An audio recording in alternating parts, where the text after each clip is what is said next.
KBS 1라디오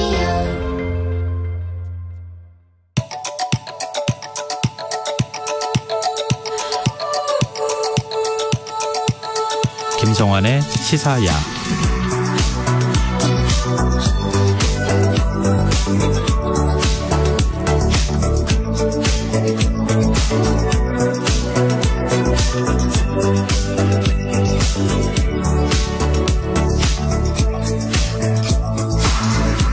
하루의 마무리, 오늘도 함께 하시죠. 시사평론가 김성환입니다. 청취자 여러분들은 오늘이 세계 인종차별 철폐의 날이었다는 걸 아십니까? 우리 사회엔 이미 많은 이주 노동자들이 함께하고 있지만 그들에 대한 차별과 혐오는 좀처럼 해결되지 않고 있다는데요. 더 깊이 들여다보는 인터뷰 시간에 포천 이주 노동자 센터 대표 김달성 목사와 관련 이야기 나눠보겠습니다. 화요일마다 찾아오는 시간이죠. 빅데이터를 통해 인터넷 이슈를 살펴보는 이슈 이수다 코너도 마련되어 있으니까요. 많은 관심 부탁드립니다.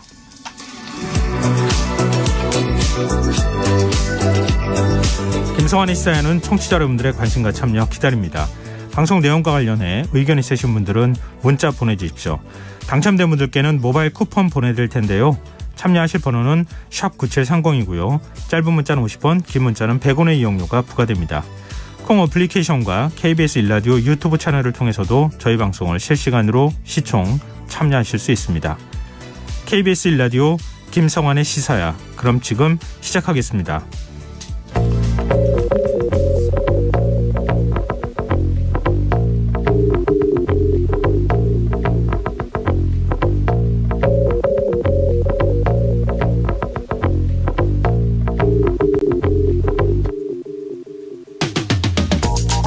미국 국무부가 세계 각국의 인권 상황을 분석한 보고서를 공개했는데요. 우리나라에 대한 평가는 어땠을까요? 미국은 한국의 법률은 표현의 자유를 보장하고 있지만 일부 법 조항에 대한 정부의 해석과 적용은 언론과 표현의 자유를 제한하고 있다. 이런 지적을 했습니다. 국가보안법이 헌법이 보장한 표현의 자유는 물론 인터넷 접근을 제한하고 있고 명예훼손죄를 광범위하게 적용해서 개인과 언론의 표현을 검열하고 공공의 토론을 제약하고 있다는 건데요. 특히 언론에 대한 폭력과 괴롭힘의 사례로 지난해 9월 윤석열 대통령의 미국 순방에서 불거진 비속어 논란 당시 정부와 여당의 대응을 문제로 지적했습니다. 당시 대통령실은 한미 동맹을 훼손했다는 이유로 특정 언론사의 전용기 탑승을 배제했고 국민의힘은 명예훼손과 업무방해 혐의로 해당 방송사를 고소했지만 미국 국무부는 그것을 언론의 자유를 침해한 부당한 행위로 지목한 건데요. 이런 상황 어떻게 봐야 할까요? 우리 외교부는 미국 국무부의 인권보고서가 언론의 보도와 비정부 기구의 언급을 인용하는 방식으로 취합한 것이기 때문에 다른 선진국들에 대해서도 많은 인권 침해 사례가 기술돼 있다. 이런 입장을 밝혔다고 합니다. 또 인권보고서와는 별개로 우리나라에 대한 미국 정부의 신뢰는 확고하다라는 말을 덧붙이기도 했는데요. 이런 입장만으로 충분한 걸까요? 미국 국무부는 우리나라의 주요 인권 문제로는 부패가 광범위하게 퍼져 있다는 점, 그리고 젠더 폭력 조사의 부재와 군대 내 동성애 처벌 문제 등을 거론했다고 하는데요. 지적된 문제들을 다시 살피고 바로잡는 일이 더 중요하지 않을까요?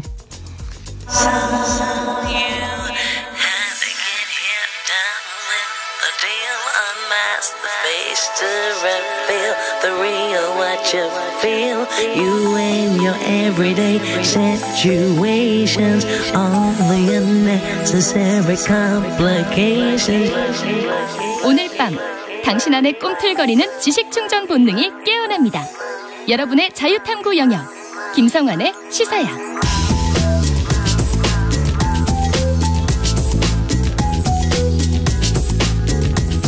오늘 어쩌던 뉴스 꼼꼼히 정리해드리는 뉴스야 시간입니다. 오늘은 곽재훈 프레시안 기자 나와 계십니다. 안녕하세요. 네, 안녕하세요. 네, 오늘 윤석열 대통령이 국무회의에서 대국민 담화 수준의 모두 발언을 했어요. 네, 오늘 윤석열 대통령의 국무회의 모두 발언이 KTV를 통해서 생중계가 됐는데요. 일단 대통령의 국무회의 모두 발언이 생중계가 된 것도 좀 이례적이고 이게 분량이 거의 한 25분 가까이 그 말씀하신 대로 거의 대국민 담화 수준이었습니다. 내용이 지금 최근에 16, 17일 방일 외교에 대해서 좀 비판적인 여론이 높은 데 대해서 이제 윤 대통령 나름대로 정면 돌파를 시도하는 그런 내용이었는데요. 네. 윤 대통령은 일본은 이미 수십 차례에 걸쳐 우리에게 과거사 문제에 대해 반성과 사과를 표한 바 있다면서 이번 한일 정상회담에서 일본 정부는 김대중 오부치 선언을 비롯해 역사 인식에 관한 역대 정부의 입장을 전체적으로 계승하겠다는 입장을 명확히 밝혔다 이렇게 강조를 했습니다. 그러면서 이제는 일본을 당당하고 자신 있게 대해야 한다면서 우리 사회에는 배타적 민족주의와 반일을 외치면서 정치적 이득을 취하려는 세력이 엄연히 존재한다고 비판 세력을 겨냥했습니다. 앞서 윤 대통령의 이번 방일 외교 행보에 대해서 시민사회 또 야당뿐만 아니라 여당 내에서도 유승민 전 의원 등이 공개 비판을 내놓은 바 있는데요. 아마 이들에 대한 비판을 한 걸로 보입니다. 글쎄요, 지금 명시적 사과가 필요하다라고 하는 거는 전시 또 아니면 식민 지배에서 불법적인 식민 지배를 통해서 인권 침해를 부당하게 당한 분들에 대한 그런 행위에 대한 사과가 있어야 된다 이렇게 되는 거잖아요. 네, 그렇기도 하고요. 그리고 수십 차례에 걸쳐 사과를 했다고 윤 대통령이 말을 했는데 물론 그 말 자체는 맞습니다만 최근에도 보면 일본의 책임 있는 정치인들이 계속해서 사과를 한 또 직후에 이를테면 강제성을 부인한다던가 이제 이런 식의 과거사 문제에 대한 망언 비슷한 발언들을 내놓고 있기 때문에 피해자들도 이제 우리 국민들의 분노가 큰 것인데 아마 그런 부분에 대해서는 좀 고려가 부족한 게 아니었나 생각이 됩니다. 집권 자민당의 외교 정책을 담당하는 당직자가 일본이 사과해야 하느냐라는 질문에 절대 그렇지 않다 이렇게 또 얘기를 했다고 하는 소식도 지금 전해져 있는데 글쎄요. 그리고 정부는 한일 정상회담에 후속 조치에 지금 착수했다고요? 네, 오늘 윤 대통령 국무회의 모두 발언에 그런 얘기가 있습니다. 저도 자꾸 담화라고 말을 할 뻔했는데요. 네. 윤 대통령은 한국이 선제적으로 걸림돌을 제거해 나간다면 분명 일본도 호응해 올 것이라면서 선제적으로 우리 측의 일본에 대한 화이트리스트 복원을 위해 필요한 법적 절차에 착수하도록 오늘 산업부 장관에게 지시할 것이다. 이렇게 말했습니다. 네. 이게 지난 16일 한일 정상회담 및 양국 산업장관 회담 당시에 한국은 일본에 대한 WTO 제소를 철회하고 일본은 반도체 관련 세계 품목 수출 규제 조치를 해제하는 여기까지는 됐는데 네. 일본에서 한국을 화이트리스트에서 제외한 것은 그게 추후 과제로 남겨진 상태인데요. 이런 상태에서 화이트리스트 복원 역시 이제 우리 한국 측이 선제적으로 나서겠다 이런 의지를 윤 대통령이 재차 표명을 한 셈입니다. 네. 윤 대통령은 이번에 일본은 반도체 관련 세계 품목 수출 규제 조치를 해제하고 한국은 WTO 제소를 철회하기로 발표했다면서 한일 관계 개선은 우선 반도체 등 첨단 산업 분야에서 한국 기업의 제조 기술과 일본 기업의 경쟁력이 연계돼 안정적 공급망이 구축될 것이다. 이런 청사진을 밝히기도 했습니다. 특히 이와 관련해서 용인에 조성될 반도체 클러스터에 일본의 반도체 소부장 업체들을 대거 유치함으로써 세계 최도의 이 반도체 첨단 혁신 기지를 이룰 수 있다 이런 언급을 하기도 했는데요. 방일 전날인 지난 15일에 이 용인에 300조 원에 달하는 대규모 민간 투자를 바탕으로 이 반도체 클러스터를 만들겠다. 이제 이 얘기를 한 것과 연관되는 부분이었습니다. 또 오늘 외교부는 이 지소미아 한일 군사정보보호협정의 완전한 정상화를 이뤘다면서 정부가 오늘 오전 외교 경로를 통해 우리 정부가 일본 측에 통보한 지소미아 관련 2건의 공환을 모두 철회한다는 결정을 서면으로 통보했다. 이렇게 공식 밝히기도 했습니다. 우리는 후속 조치를 발빠르게 하고 있다고 볼 수 있을 것 같고 아까 이제 수출 규제 조치 말씀하셨잖아요. 일본 정부는 대법원의 강제 동원 대상 판결과는 아무 상관이 없다고 얘기를 했던 거 아닙니까? 네. 물론 이제 아베 전 총리는 다른 얘기를 했지만 자기 회고록에서. 예. 근데 그 당시에 수출 규제 조치가 우리한테 부당한 보복 행위를 한 것이다 이렇게 얘기가 됐던 거 아니에요? 그렇죠. 그럼 풀어도 일본이 먼저 풀어야 정상 아닌가요? 그렇죠. 순서대로 보면 이제 2018년 우리 한국의 대법원 강제 동원 판결이 있었고 예. 그 다음에 이제 일본 측에서 그 포토레지스트 등 세계 품목에 대한 수출 규제를 하고 이어서 한국을 화이트리스트에서 제외를 했습니다. 예. 그러니까 우리도 일본을 마주 화이트리스트에서 제외를 하면서 지소미아 중단을 통보를 한 건데요. 거꾸로 한국 측에서 한 조치는 지금 거의 다 풀려 있는 상태. 그렇죠. 대법원 판결까지 3개가 다 풀려 있는 상태인데 네. 일본 측에서 한 거는 지금 그 포토레지스트 등 세계 품목 수출 규제가 풀린 거 외에 화이트리스트라든지 이런 부분은 상당히 늦어지고 있는데요.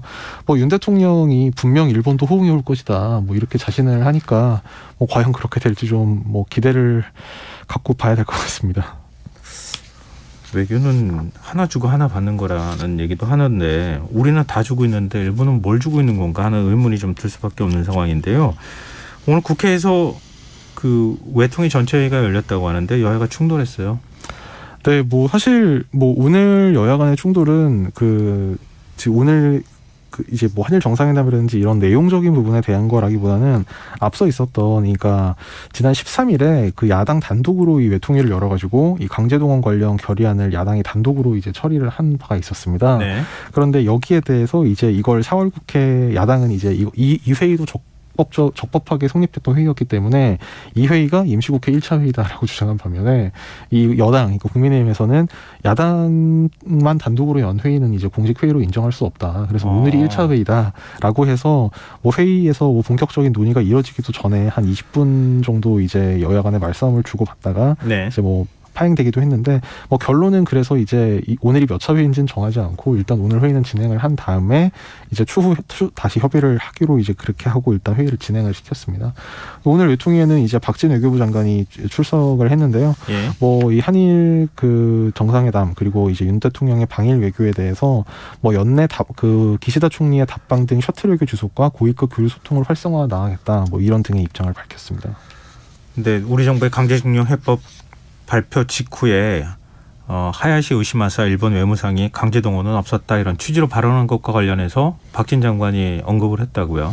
네, 이에 대해서 우리 외교부가 이 항의했다 이제 이런 내용을 박진 장관이 공식 확인을 했는데요. 네. 박진 장관은 이제 하야시 외상에 강제동원 없었다 이 취지 발언에 대해서 이제 야당 의원들이 여기에 대해서 우리 정부에 조치한 바가 있느냐 이렇게 묻자 외교 채널을 통해서 항의하고 유감 표시를 했다고 말했습니다. 네. 박진 장관은 다만 이 한일 정상회담 또 윤 대통령 방일 외교의 내용을 굴욕 외교라고 이제 일각에서 평가하는 것에 대해선 굴욕이란 것은 약자가 강자에게 몸을 굽히는 것이라면서 대한민국은 약자가 아니다 이렇게 주장하기도 했습니다. 또 후쿠시마산 수산물 수입 문제에 대해선 이번에 일본과의 정상회담에서 당당하게 이야기를 했다며 국민 안전과 건강이 최우선이라는 게 정부 입장이라고 강조했습니다. 또 이 기시다 총리가 윤 대통령과의 정상회담에서 독도 문제를 언급했느냐 이 야당 의원으로부터 이런 질문이 나오자 구체적 말씀을 드리는 것은 적절하지 않다 이렇게 답변을 피했고요. 네. 또 다만 이제 다른 민주당 의원이 비슷한 취지의 질문을 했을 때 정상회담에서 논의된 적 없다. 독도 문제에 대한 우리 정부의 입장은 일관되고 독도가 대한민국의 고유 영토라고 하는 점은 불변의 원칙이다. 이렇게 강조했습니다. 또 이제 일본 관방장관 쪽에서 일본 그 관방부 장관이 이 정상간 논의에 독도 문제가 포함됐다. 이렇게 현지 언론에 브리핑한 것과 관련해서는 네. 이 박진 장관이 이례적으로 의원님은 일본 말을 믿으시냐 한국 정부 말을 믿으시냐 이렇게 반박하기도 했습니다. 근데 후쿠시마산 수산물 수입 문제는 논의를 했다면서요. 근데 그 내용은 공개할 수 없다. 이렇게 대통령실 관계자가 기자들한테 얘기하지 않았습니까? 예. 무슨 내용을 얘기를 했는지를 지금 얘기를 해줘야 뭔가 국민들이 이 회담이 어떻게 됐는지 성과를 알든가 할 수 있지 않나요? 그래서 어제 대통령실에서는 그래서 이제 일본과의 정상회담 정상회담 비공개로 하기로 한 내용에 대해서는 공개할 수 없다 이제 이렇게 얘기를 했는데 예. 뭐 이제 이거를 두고 여론에서 좀 의혹이 증폭되니까 오늘 박진 장관이 이렇게 얘기를 아마 한 걸로 보입니다. 그래서 앞서 이제 윤 대통령이 기시다 총리와의 정상회담은 아니고 한일 의원연맹 또 이란 의원연맹 소속 이제 일본 정치인들과 만나서 이제 그 자리에서 일본 정치인들이 이제 그 후쿠시마 수산물 문제 이런 것을 언급을 했고, 예. 후쿠시마 오염수 문제 같은 걸 언급을 했고, 예. 여기에 대해서 윤 대통령이 어떤 과학적인 기준이 중요하다 이런 취지로 좀 한마디로 좀 보류적인 입장을 밝힌 바가 있었는데요. 아마 그것과 이제 비슷한 기조의 답변을 한 것으로 이제 박진 장관의 답변은 이해가 됩니다. 네, 알겠습니다. 좀 독도 논의가 있었느냐 없었느냐 이거가 또 굉장히 관심사일 수밖에 없는 상황인데 우리 입장에서 민주당 이재명 대표가 독도의 날을 법정기념일로 지정하는 법률 개정안을 발의했어요. 네, 이재명 민주당 대표가 오늘 그 독도의 지속 가능한 이용에 관한 법률 일부 개정안을 대표 발의했습니다. 이 개정안은 10월 25일인 독도의 날을 법률에 따른 공식 기념일로 지정해서 독도 수호 의지를 알리자라는 취지고요. 이 대표는 오늘 이와 관련해서 기자들과 만나서 독도 문제는 우리 전 국민의 문제이고 국민의 관심사라면서 제도적으로 독도의 날을 만들고 독도에 대한 관심이나 국가적 활용을 강화하는 것은 필요한 일이라고 강조했습니다. 네. 이번엔 국회 환노위 쪽으로 가보죠. 정부가 내놓은 근로시간 개편안 문제를 집중적으로 오늘 다뤘다고 하는데 뭐 이것도 여야 간에 지금 논쟁이 있었습니까? 네, 여야 간 물론 여야 간에도 있었습니다만 이제 야당 의원들이 이제 정부 측의 입장에 대해서 좀 강하게 좀 추궁을 하고 이제 이정식 장관이 그래서 상당히 진땀을 뺐는데요. 이정식 노동부 장관은 오늘 그 전체 회의에서 정부의 제도 개편 취지가 잘못 알려진 측면이 있다면서 52시간제가 급격하게 들어와 공짜 편법 노동이 증가하고 실노동 시간이 줄지 않아 보완 입법을 한 것이다 이렇게 주장을 했습니다. 네. 그 민주당 의원들의 공세가 이어지자 그 이정식 장관은 모든 가능성을 열어놓고 검토하고 있다면서 대통령 말씀을 담아 보완 방안을 만들겠다고 했습니다. 오늘 이 회의장에서 이제 국민의힘 측에서는 주 69시간제 가짜뉴스 아웃 이제 이런 그 피켓팅 그 종이 이제 피켓을 만들어서 이제 노트북 뒤에 붙이는 이제 그런 퍼포먼스를 했고요. 민주당은 주 69시간 노동제, 대통령은 칼퇴근, 노동자는 과로사 이런 또 피켓을 마주 붙여서 이제 여야 간에 좀 그런 뭐랄까요 어떤 플래카드 대결이 이어졌습니다. 근데 지금 이정식 고용노동부 장관은 정책 혼선을 빚은 부분에 대해서 사과를 했습니까? 네, 이 장관은 이제 민주당 의원들이 대통령과 장관 말이 다르다. 왜 이제 자꾸 이제 정부의 입장이 오락가락하느냐 이런 취지의 이제 질책이 있은 데 대해서 무거운 책임감을 느낀다면서 주무부처 장관으로서 제게 많은 부족함이 있었고 송구스럽게 생각한다고 고개를 숙였습니다. 다만 이 장관은 이 연장근로 관리 단위를 현재 이제 주 단위로 돼 있는 것을 뭐 분기, 반기, 연 이렇게 늘리는 이 유연한 기조에 대해서는 이제 여전히 필요하다 이렇게 강조를 하고 이번 개편안의 취지는 주 52시간제를 보완하는 데 있다는 점을 계속 강조를 했습니다. 근데 이 주 60시간 60시간이라고 하면 안 되죠. 지금 몇 시간이 되는지를 어떻게 얘기를 할 수가 없는 상황이 돼버려가지고 69시간에서 64시간이 됐다가 뭐 40시간 되다 뭐 이렇게 또 주장하는 게 있어서 어찌됐든 윤석열 대통령은 주 60시간 이상 근무가 무리라는 생각에는 변함이 없다 이런 입장을 다시 밝혔어요. 네, 사실 이게 어제 오늘 불과 한 며칠 사이에 좀 혼선이 좀 있었는데요. 오늘 윤 대통령이 아까 제가 그 초반에 이제 한일 정상회담 관련 이제 거의 대국민 남아 수준으로 나왔던 이제 긴 국무회의 모두 발언 마지막 부분이 이제 이 근로시간 관련 이야기가 좀 있었습니다. 윤 대통령은 주당 60시간 이상 근무는 건강 보호 차원에서 무리다 이렇게 직접 선을 그었는데요. 이 정부의 근로시간 유연화 정책과 관련해 임금 휴가 등 근로 보상 체계에 대해 노동자들이 불안해하지 않도록 특히 노동시장 이중 구조가 만연한 우리 사회에서 노동 약자들이 불안해하지 않도록 확실한 담보책을 강구할 것이다 라면서 이같이 말했습니다. 사실 윤 대통령이 이제 60시간 이상은 무리다라는 취지의 얘기를 했다는 거는 그 윤 대통령의 방일 직전 지난 16일 오전에 안상훈 사회수석 비서관이 브리핑을 통해서 윤 대통령이 이런 발언을 했다라고 브리핑이 된 바가 있었는데요. 근데 불과 어제 다른 대통령실 고위 관계자라는 사람이 나서가지고 대통령 지시이기 때문에 60시간으로 갈 것이라고 예단할 필요 없다. 뭐 대통령 말을 유추해 보면 의견 수렴을 해서 60시간이 아니라 그 이상이 나올 수도 있다. 이런 좀 혼선을 비춰서 이제 좀 비판을 좀 자초한 면이 있었습니다. 한편 이제 오늘 윤 대통령 발언 중에는 보면 조급하게 서두르지 않고 충분히 수기하고 민의를 반영하겠다. 뭐 이런 그 문구도 있어서 좀 분기를 끌었는데요. 앞서서 이제 뭐 고위당정이라든지 뭐 노동부 브리핑 등을 통해서 최대한 빠른 시일 내에 입법하겠다. 뭐 이렇게 좀 속도전을 폈던 거랑은 좀 상당히 좀 온도차가 감지가 되는 부분이었습니다. 네. 이런 가운데 민주당은 주 4.5일제를 도입한 기업에게 인센티브를 주는 법안을 추진하겠다고 밝혔네요. 네, 김성환 민주당 정책위 의장은 오늘 오전 기자간담회를 열고 윤석열 정부의 주 69시간제는 폐지하는 게 맞다면서 주 52시간제를 기준으로 하되 장기적으로는 4.5일제로 나아가야 한다고 강조했습니다. 네, 지금 여러분께서는 KBS 1라디오 김성환의 시사와 함께하고 계십니다. 계속해서 뉴스야 이어가겠습니다. 국회가 내년 총선에 적용할 선거제 개편을 지금 논의하고 있는 상황인데요. 의원 정수 확대 문제가 뇌관으로 급부상한 상황이에요. 네, 이게 사실 그 지난 17일에 그 국회 정치개혁특별위원회 그 정치관리개법 개선 소위라는 이제 소위원회가 있습니다. 여야 합쳐서 이제 6명으로 된 소위원회인데요. 여기서 이제 그 국회 전원위원회 300명 의원 전원이 참여하는 전원위원회에서 이 선거제도 관련 이제 토의를 해보자는 게 이제 김진표 국회의장의 제안이었기 때문에 이제 뭐 상임위가 없으니까 이제 주무위원회라고 할 수 있는 정개특위에서 이 소위에서 이 전원위에서 어떤 안을 가지고 논의할 것이냐 이제 말하자면 일종의 안건을 이제 성안을 한 건데요. 이거 당시 이제 여기 3가지 정도로 안을 압축해가지고 지난 17일에 이걸 결정을 했었는데 불과 어제 국민의힘 지도부에서 갑자기 제동을 걸고 나섰습니다. 이제 그 전원이 안건으로 정한 3개 안 가운데 2가지가 의원 정수 확대를 전제한 안이라면서 이에 반대한다 이런 입장을 밝힌 건데요. 김기현 국민의힘 대표는 절대 증언하지 않겠다. 의원수 늘리는 안은 상정 가치조차 없다. 뭐 이런 말까지 했습니다. 그러면 어떻게 해야 된다는 겁니까? 지금 여야 입장이 다 나왔나요? 수정안이?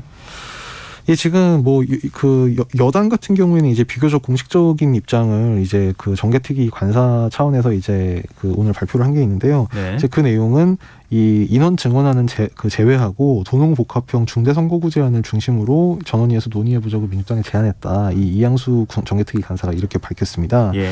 민주당도 소선거구제에 권역별 연동형 비례대표제를 더한 그리고 대선거구제와 병립형 비례대표제를 더한 이렇게 두 가지 안에 대해서 역시 이것도 의원 정수는 300인으로 고정하는 전제에서 전원위에서 논의를 해보자 이런 수정 제안을 국민의힘에 제안을 했다고 하는데요.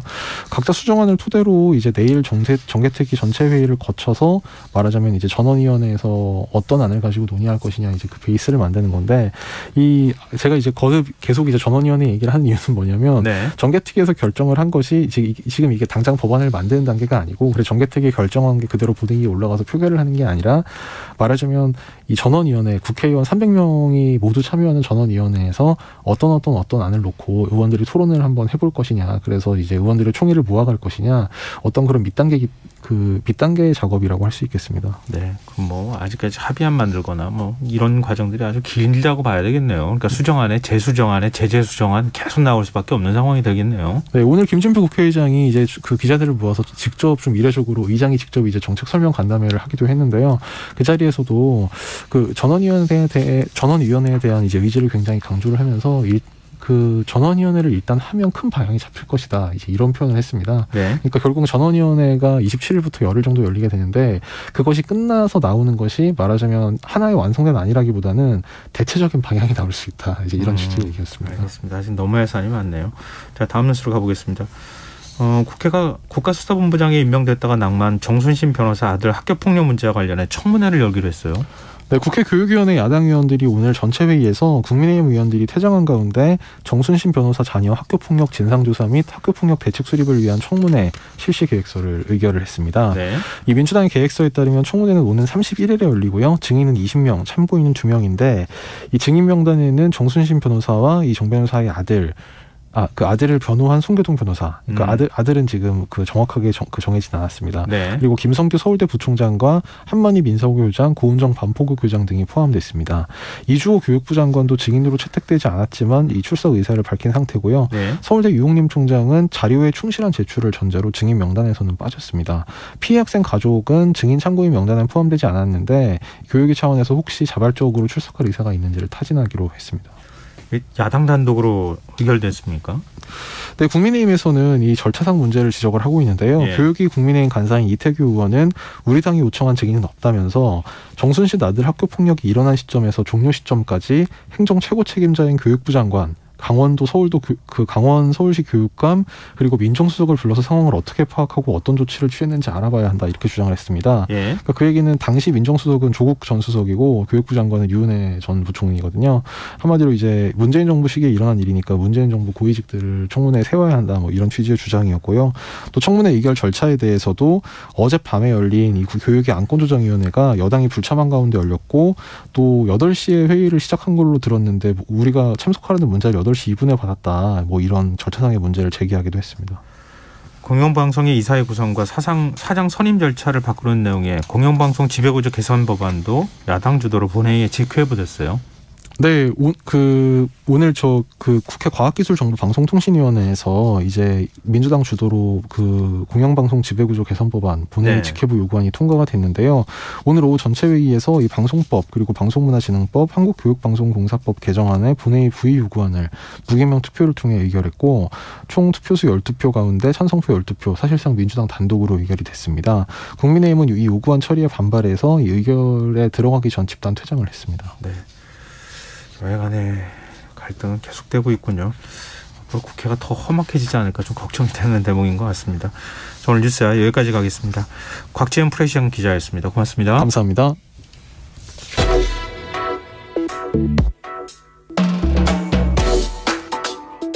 더 나은 내일을 준비하는 시간 KBS 1라디오 김성환의 시사야.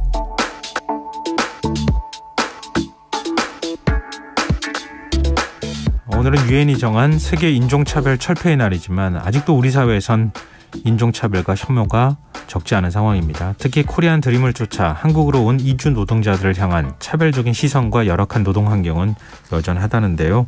국내 이주 노동자들의 현실은 어떤지, 또 그 현실을 개선하기 위한 대책은 어떤 게 필요할지 포천 이주 노동자 센터 대표 김달성 목사 연결해서 얘기 나눠보도록 하겠습니다. 목사님 안녕하세요. 안녕하세요. 예, 지금 이 포천 이주 노동자 센터를 운영하신 지는 얼마나 되셨습니까? 네, 5년 됐습니다. 5년요. 지금 그동안에 만나본 이주 노동자 수가 상당히 많겠는데요. 네, 그동안에 만나보고 상담한 건수가 한 2,000건 이상 되는 거로 그렇게 집계되고 있습니다. 그러면은 이주 노동자들의 현실이 어떤지 그 누구보다 잘 아실 수 있을 것 같은데요. 네. 얼마 전에 그 포천의 한 돼지 농장에서 태국 출신 미등록 60대 이주 노동자가 돼지우리에서 생활하다 사망한 일이 있었잖아요. 네네. 고용했던 양돈업자는 시신을 인근 야산에 또 유기를 하는 일까지 발생했는데요. 네. 목사님 혹시 그 현장에 가보셨습니까? 네, 가봤습니다. 돼지 1,000마리가 사는 농장이었는데요. 예. 그동안에 그 노동자는 그 농장에서 10년 동안 일했습니다. 네. 사업주가 같이 일했다고 하지만 노동자 한 명이 1,000마리나 되는 돼지를 돌보고 기른다는 거를 보고서 참 살인적인 노동을 그동안에 했겠구나 하는 생각을 했습니다. 그 거주 공간도 보셨어요, 가서? 네, 그날 가서 거주 공간도 봤는데요. 네. 정말 놀라웠습니다. 그 아주 허술한 그 돼지 우리 본사 안에 단칸방이 그가 10년 동안 기거한 숙소였습니다. 네. 저는 그 돈사 안에 있는 방을 보기 위해서 그 돈사에 들어갔을 때 예. 숨을 쉬기가 참 곤란해서 금방 바깥으로 뛰쳐나오고 말았습니다. 그 돼지들의 배설물 때문에 생긴 악취와 유독가스 때문에 숨쉬기가 곤란했고요. 예. 머리가 막 아프고 구토증이 생겼습니다. 참으로 열악하기 그지없었습니다. 그 혹시 고용했던 양돈업자 또 만나셨습니까? 네. 뭐라고 하던가요? 거기 양돈 그 관계자요. 예. 네, 그 시신을 유기까지 했기 때문에 그 농장주는 구속이 됐고요. 네네. 네, 그 가족들이 농장에 있었고, 네. 그 관계자들이 있었는데요. 참으로 안타깝게 그지없는 그런 노동 현장이었는데, 예. 아마도 과로사가 아니었나 그런 생각을 추정해봤습니다. 네, 1,000마리의 돼지를 키우는 게 이게 아마 양돈을 해보신 분들 입장에서는 이게 엄청나게 고된 노동이다 이렇게 이해하실 수는 있을 것 같은데요. 그렇습니다. 일반 국민들은 사실 잘 안 와닿기는 할 것 같아요. 근데 그 불법 체류자라는 사실 때문에 그곳을 벗어나지 못했던 겁니까? 아마도 그런 측면에서 추정을 해봅니다. 예. 또 불법 체류에서 이제 미등록자이기 때문에 단속에 대한 두려움도 있어서 그 경기 북부 그 우에 아주 끄트머리에 있는 외진 곳에 있는 농장에서 고립된 생활을 그동안에 일터도 옮기지 않고 했던 것이 아닌가 그런 생각을 해봅니다. 지금 이런 환경에서 지내는 이주 노동자들이 좀 많습니까? 목사님도 네. 얘기를 많이 듣고 만나십니까? 네, 주거시설에 대한 관심이 저에게 특별히 있어서 네. 그동안에 이주 노동자들의 주거 환경과 주거시설을 많이 돌봐온 사람인데요. 네. 농업 이주 노동자들이 기거하고 있는 그런 그 숙소는 네. 대부분 80% 이상 정도가 불법 시설물입니다. 전국에 네. 여기저기 참 허다하게 많고요. 예. 또 경험적인 얘기지만은 제조업 공장 쪽에 있는 이주 노동자 기숙사도 예. 한 40% 이상이 불법 건축물인 것으로 그렇게 우리 센터는 판단하고 있습니다. 지금 그럼 불법 건축물이라고 하면은 뭐 어떤 겁니까? 비닐하우스 뭐 이런 겁니까? 아니면은 네, 허가를 받지 않은? 예. 뭐 농장 같은 경우는 그 비닐하우스 안에 예. 낡은 컨테이너나 샌드지 패널 가건물이고요. 예. 이 공장 같은 경우는 전 마당이나 아니면 공장 건물 옥상에 네. 그런 컨테이너나 낡은 샌드위치 패널 가건물들이죠. 사람이 기본적으로 살 수 없는 또 살아서는 안 되는 그런 시설물인데 예. 지난 수십 년 동안 지자체들은 이런 불법 건축물들을 예. 철거하지 않고 예. 그냥 방치해 왔고요. 고용노동부는 한술 더 떠서 이런 불법 건축물을 이주 노동자의 기숙사로 인정하고 네.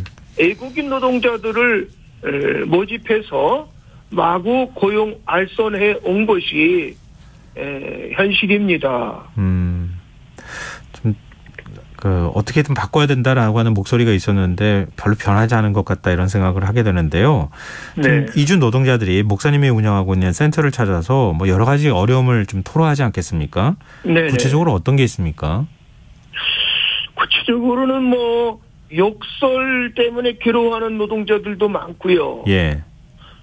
많은 사업주들이 욕을 채찍 삼아서 예. 이주 노동자들을 부리는 그런 모습들을 적지 않게 봅니다. 그래서 인격적인 모독을 당한 것 때문에 너무 괴로워하는 이주 노동자들이 많지요.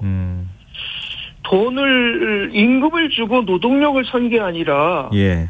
돈을 주고 내가 너라는 존재를 샀다고 하는 의식이 적지 않은 사업주들의 마음속에 있는 것 같아서 안타까울 때가 많고요. 예.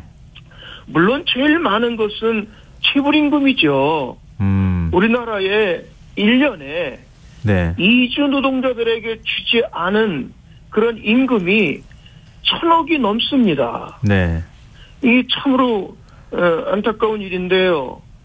이 체불임금과 함께 산재도 역시 아주 흔하게 많습니다. 우리나라의 이주 노동자들이 1년 동안 사업장에서 일하다가 잘린 손가락이 예. 12가만이다 하는 이야기가 돌 정도로 예. 원시적인 산재가 참 많습니다. 과거 7, 80년대에 우리나라 생산직 노동자들이 많이 당했던 그런 산재를 지금은 130만 이주 노동자들이 많이 당하고 있는 게 안타까운 현실입니다. 그저 사업주들은 그저 이윤을 극대화하기 위하는 데만 몰두하지 네. 인간의 생명을 이렇게 좀 존중하는 그런 참 의식이 부족하고 이런 법적인 제도적인 장치도 너무 미비한 게 현실입니다. 지금 이런 문제가 계속되는 게 고용허가제 때문이다 이런 지적이 있더라고요. 목사님 의견은 네. 어떠세요? 고용허가제가 참으로 이주 노동자들을 옥죄는 예. 그런 족쇄가 되고 있는데요. 예. 왜냐하면은 고용허가제 내용을 살펴보면은 물론 긍정적인 면도 많이 있습니다만은 독수 조항이 거기에 아주 깊이 박혀 있는데요. 가장 큰 문제로 제가 의식하는 것은 네. 이 고용허가제는 고용주와 이주 노동자 사이를 철저한 주종관계로 만들어요. 그러다 보니까 이 철저한 주종관계가 이주 노동자의 모든 기본권, 인권, 노동권 침해의 근본 원인이 되고 있습니다. 그리고 이 고용허가제는 일터 이동의 자유를 극도로 제한합니다. 네네. 그러다 보니까 산재 다달 공장에서 다른 공장으로 안전한 곳을 찾아가려고 해도 예. 일터 이동을 하려면 고용주의 사인을 받아야 되기 때문에 예. 고통당하는 이주 노동자들이 참 많습니다. 저희 청취자분들 가운데요. 잘해주시는 기업들도 있지 않겠습니까? 이렇게 의견을 주신 분도 있어요. 목사님 찾아와서 도움을 좀 이주 노동자들한테 주고 싶다 이렇게 얘기하는 기업 사업주 고용주는 혹시 없습니까? 그런 고용주는 제가 보지 못했고요. 예. 물론 그 사업주들도 이주 노동자를 대하는 그 태도라든지 그 자세가 또 처우 같은 것이 물론 사업주에 따라서 차이가 있죠. 네네. 그러나 아직도 의식이나 정신적으로 이주 노동자를 그저 인력으로만 본다든지 네. 말하는 동물 정도로 본다든지 하는 의식이 네. 아직도 팽배하고요. 무엇보다 앞에서 말씀드린 그런 고용허가제, 네. 그걸 뒷받침하는 고용허가제법, 예. 이것이 근본적인 족쇄가 되고 있는 것이죠.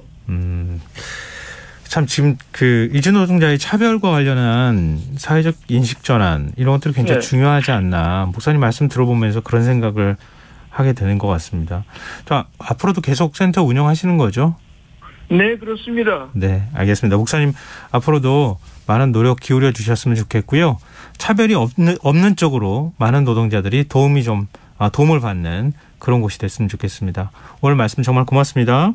네, 감사합니다. 네. 청취자분들도 도움을 주는 곳들도 있지 않느냐 이렇게 얘기하시기도 하고요. 목사님한테 감사합니다 이렇게 또 표현을 해주시는 분들도 계십니다. 결국은 열악한 환경에 처한 사람들한테 우리가 좀 손을 내밀고 관심을 가져야 하는 건 그거는 두말할 나위가 없는 얘기인 것 같습니다. 자, 지금까지 포천 이주 노동자 센터 대표 김달성 목사였습니다.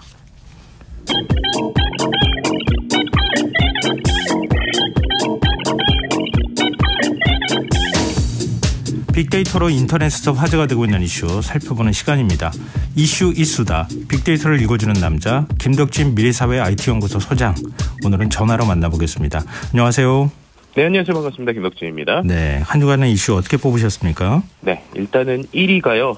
제가 좋아하는 IT 과학 분야가 정말 오랜만에 나왔습니다. 네. 오늘 같은 날 좀 제가 방송을 이제 현장에서 했었어야 되는데 네. 좀 아쉽긴 하고요. 네. 키워드는 GPT-4입니다. 전 세계가 이제 아주 뜨거운 반응을 보이고 있는 챗 GPT라고 하는 녀석이 예. 원래는 이제 GPT 3.5라는 모델을 썼는데 이게 GPT-4라고 하는 게 지난 14일에 새로 나오면서 이 정도 답변이면은 거의 뭐 인간지능과 좀 더 비슷한 능력을 갖고 있는 것이 아니냐라고 하는 녀석이 나오니까 전 세계가 상당히 관심을 갖고 우리나라에서 관심을 보이고 있고요. 네. 실제로 이 GPT-4라고 하는 게 과거와 다르게 단순히 글만 쓰는 게 아니라 이제는 사람의 사진이나 그림도 이해해서 그 이미지에 있는 것들을 답하기도 하고요. 또 이제 창의성을 보여주는데 뭐 예를 들면은 A부터 Z까지를 다 활용해서 신데렐라의 이야기를 정리해라라고 하면은 이런 것들을 하는 등 또 뭐 코딩 같은 거를 할 때 기본적인 지식이 없는 사람들한테도 직접 게임을 제작할 수 있을 정도로 언어 능력들이 향상되다 보니까 네. 과연 이 GPT-4는 어디까지 또 진화할 것인가에 대한 사람들의 이야기가 나오고 있고요. 실제로 이 GPT-4를 활용해서 어떤 시험들을 보게 됐는데 미국 변호사 시험에서 상위 10%에 들거나 또 생물 올림피아드 대회에서 상위 1%의 성능을 보이는 이런 녀석이 이제 등장했다라고 보시면 될 것 같습니다. 아니, 그러면은 기존의 GPT보다 훨씬 더 똑똑한 GPT가 나왔다. 이런 얘기가 되는 거잖아요. 예, 맞습니다. 그렇게 되니까 우리가 과연 이것을 어디까지 쓸 수 있을까, 또 이것이 우리의 삶에서 또 어떤 영향을 미칠 것인가에 대한 고민들도 상당히 많이 이제 보이시는 것 같습니다. SNS에서. 근데 뭐 워낙 지금 화제가 되고 있기 때문에 저도 이제 챗 GPT를 사용을 해봤는데요. 네네. 저같이 이거 한번 어떤 거지? 궁금해가지고 사용해 보시는 분들이 많을 것 같은데 지금 버전이 달라졌다고 하잖아요. 그럼 네네네, 이러면 맞습니다. 버전이 달라지면 기존에 사용했던 접속하는 사이트나 이런 건 똑같습니까? 네, 똑같고요. 뒤에 있는 엔진만 달라진 거기 때문에 아마 똑같이 질문을 해보시면 질문에 대해서 얘가 대답을 더 잘하네, 조금 더 풍부하게 생각하네 라고 할 텐데 그게 엔진이 바뀌어서 그렇고요.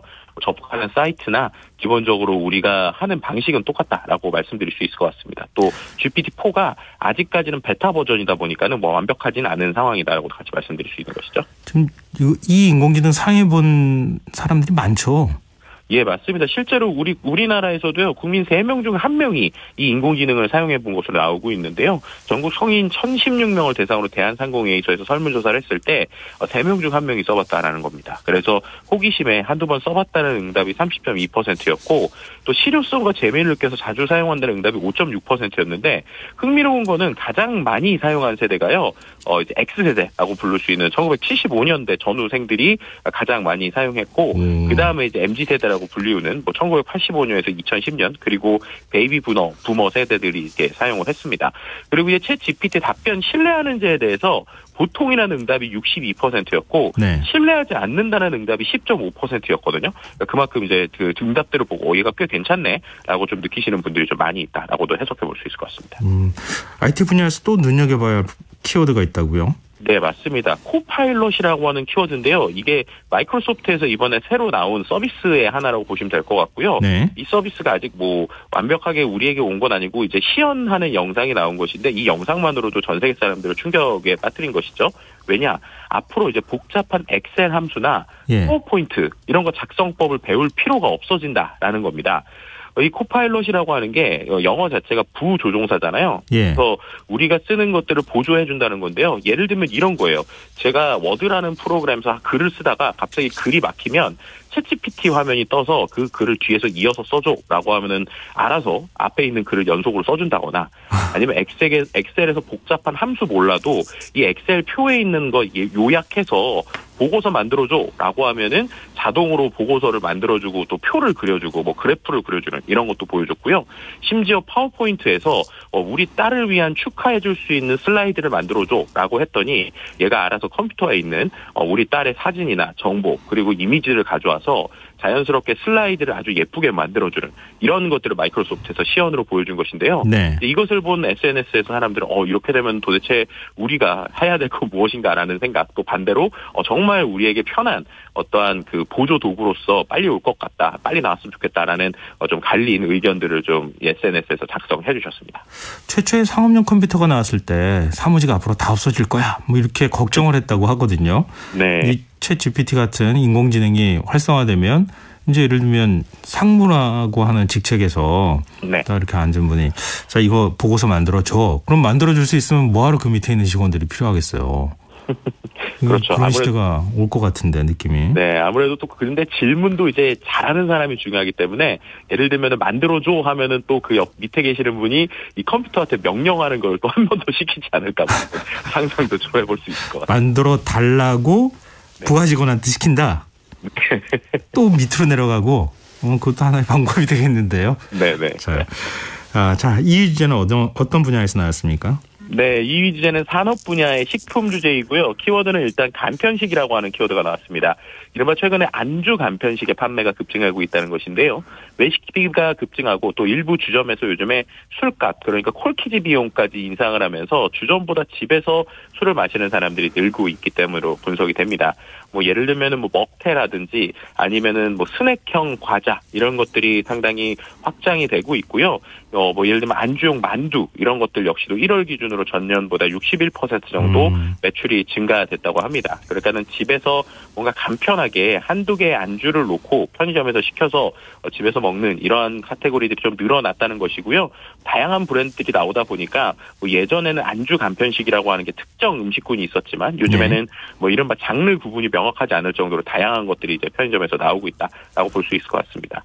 그리고 또 하나의 키워드가 있는데요. 의성 마늘이라고 하는 키워드입니다. 의성 마늘로 만든 야채칩이 어떤 그 크라우드 펀딩 플랫폼에 출시가 됐는데 근데 이것을 만든 게 우리나라의 대기업 중에 반도체 웨이퍼를 만드는 생산업체라고 해요. 그래서 이게 무슨 말인가라고 이제 본 건데요.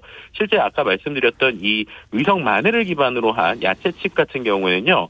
구미나 의성 등 경북 지역 농가에서 구매한 마늘과 양파를 통해서 만든 거라고 합니다. 네. 근데 이게 이제 못난이 농산물이에요. 그러니까는 뭐 좋은 것들이 아니라 농가에 남아도는 못난이 농산물을 활용하는 아이디어를 한 초등학생이 6학년 초등학생이 냈습니다.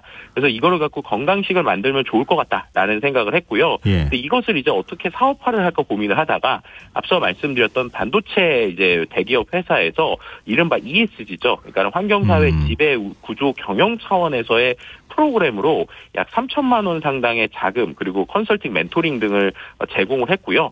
그래서 이것을 기반으로 해서 이러한 못난이 농산물을 활용한 과자들이 나오게 되고 또 이것이 온라인상에서 화제가 되고 있는 뭐 이런 키워드들도 같이 볼 수 있었습니다. 또 뭐 못난이라고 하더라도 품질이 떨어지는 건 아니잖아요. 뭐 상품성이 떨어질 수는 있겠지만 또 그런 거 농가들한테 굉장히 큰 도움이 될 수 있으니까 또 우리가 반도체 기술은 또 세계 최고 아니겠습니까? 네네. 앞으로 이런 일 좀 많이 만들었으면 좋겠습니다. 그러니까요. 너무 네. 좋은 것 같습니다. 자, 3위 주제는요. 네, 3위 주제는 경제 분야고요. 키워드는 스위스입니다. 스위스 정부와 스위스 국립은행이 UBS가 크레디트 스위스를 인수하기로 했다고 발표한 것인데요. 네. 전 세계를 금융위기 공포에 몰아넣은 세계적 투자은행인 크레디트 스위스가 있습니다. 근데 UBS로 매각이 확정된 것이고요.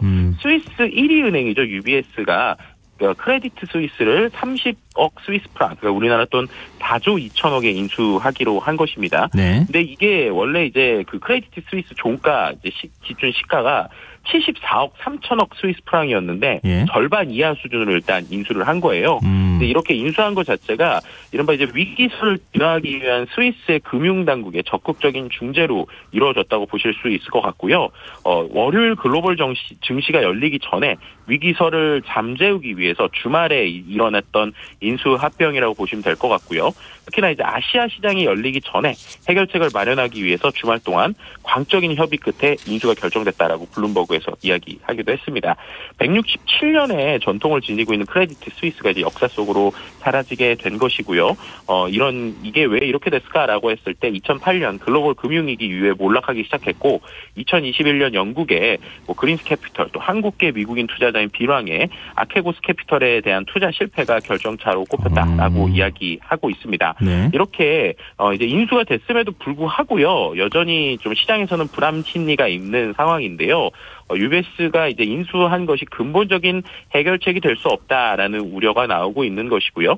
왜냐하면 이번 사태의 가장 근본적인 원인이 결국에는 금리 인상에 있는데 미국 연준의 금리 결정이 임박해 있는 상황에서 여전히 시장이 불안한 현상이라고 합니다. 그래서 향후 또 시장이 어떻게 될 것인가 또 이러한 미국 최근에 SVB 사태도 있었는데 네. 이러한 상황에서 과연 전 세계의 금융시장이 어떻게 될 것인가에 대한 불안과 걱정이 SNS에서도 여전히 남아있다라고 볼 수 있을 것 같습니다. 미국이 금리를 어떻게 결정할지 이거에 따라서 불안 요인도 더 증가할 가능성이 있기 때문에 좀 예의주시할 필요가 있겠네요. 네. 자, 이제 4위 주제로 가볼까요? 네, 4위 주제는 생활 분야고요. 예. 키워드는 노 마스크입니다. 어제죠. 20일부터 버스나 지하철, 택시 등 대중교통수단에 마스크 착용 의무 권고로 바뀌었는데요. 예. 의무 해제가 첫날로 이제 월요일 날 됐음에도 불구하고 여전히 대다수 시민들이 마스크를 착용한 모습이었다라는 것입니다. 실제로 이제 이 마스크를 착용하는 의무를 어길 경우 과태료를 부과하는 것이 2년 5개월 만에 해지됐는데 예. 그럼에도 불구하고 이제 많은 분들이 아직까지 마스크를 쓰고 있다는 것이고요. 아마도 뭐 어제 미세먼지에 대한 이야기들도 같이 나오고 있는 상황이고 어쨌든 뭐 마트나 역사 같은 대형 복합 시설 안에 있는 약국 역시도 착용 의무가 해제됐다라고 볼 수 있을 것 같습니다. 뭐 여전히 꼭 써야 되는 곳으로 병원 등 뭐 의료기관이나 요양원 등 이런 것들이 남아 있긴 한데 향후에 조금씩 풀릴 것으로 보이고요. 오히려 마스크에 익숙해진 시민들이 벗는 걸 되레 꺼리게 되면서 일상 회복까지는 조금 시간이 걸리는 것이 아니냐라는 이야기들이 SNS에 네. 나오고 있습니다. 근데 이렇게 마스크를 계속 쓰려고 하는 게 우리나라하고 일본에서만 나타나는 경향이라면서요? 예, 맞습니다. 이게 참 흥미로운 부분인데요. 실제로 이제 전 세계적으로 대부분 이 세계 마스크 착용 의무가 해제되고 있습니다. 일본 같은 경우에도 지난주부터 마스크 착용을 개인 판단에 맡기는 새로운 방역 지침이 시행됐는데요. 그럼에도 불구하고 일본에서도 거리에서조차 일본은 마스크 벗는 사람을 찾기 쉽지 않다고 합니다. 그래서 왜 그런가에 대해서 오히려 서양 외신들이 상당히 분석을 많이 했는데 네. 뉴욕타임즈 같은 경우에는 생활 습관을 첫 번째 이유로 꼽은 거예요. 그래서 일종의 뭐 한국과 일본이 2002년 사스, 2012년 메르스 등으로 마스크 착용 경험이 있는 상황에서 또 코로나를 3년 정도 겪다 보니까 하나의 습관이 됐다라는 거고 또 나로 인해 감염되지 않을까라고 하는 배려가 마스크를 쓴다라고 덧붙였습니다. 그리고 또 이제 영국 BBC 같은 경우에는 마스크 착용이 오히려 일상생활하는데 편리하다. 쉽게 말하면 화장하거나 표정 관리 안 해도 된다고 이제 분석을 한 것이고요. 네. 실제로 이제 영국 BBC에서 20, 20대 한국인들이 마스크를 벗지 않는 이유가 외모 때문이다 이렇게 콕 집어서 지적하면서 뭐 이른바 마기꾼이라고 그러죠. 마스크 사기꾼이라는 신조어에 대한 이야기를 네. 했습니다. 근데 흥미로운 건 일본에도 이러한 신조어가 있다고 해요. 마스크를 벗는 게 마치 속옷을 벗는 것과 같다라고 해서 우리 마기꾼처럼 일본에서는 얼굴 팬티라는 말이 있다고 합니다. 아이고. 그래서 이제 민낯을 드러내는 것에 대한 불편함과 부담감을 가지고 있는 것이고요. 특히 일본 젊은 여성 사이에서는 실제로 외모에 결점이 없는데도 심각한 결점이 있다라고 생각하는 신체 이형장애라는 증상이 늘고 있다고 해요. 예. 그래서 마스크를 벗기 위해서 미소 짓는 연습도 한다고 하는데 이른바 얼굴 요가라고 불리면서 웃는 얼굴 어떻게 만들지 가르쳐주는 강의도 성행하고 있다고 합니다. 네. 잠시만요. 요거는 이 다음부터는 제가 짧게 말씀 네, 부탁드리고요. 예. 그리고 다시 진행할게요. 네. 자, 마지막 5위 주제로 가볼까요? 네, 문화 주제고요. 키워드는 K콘인데요. 최근에 우리나라 한류를 알리는 다양한 행사들이 있는데 태국에서 K콘이라는 행사가 열렸고요. 여기에서 온오프라인 관객 513만 명이 모였고 네. 730만 달러의 수출 상담 성과가 있다고 합니다.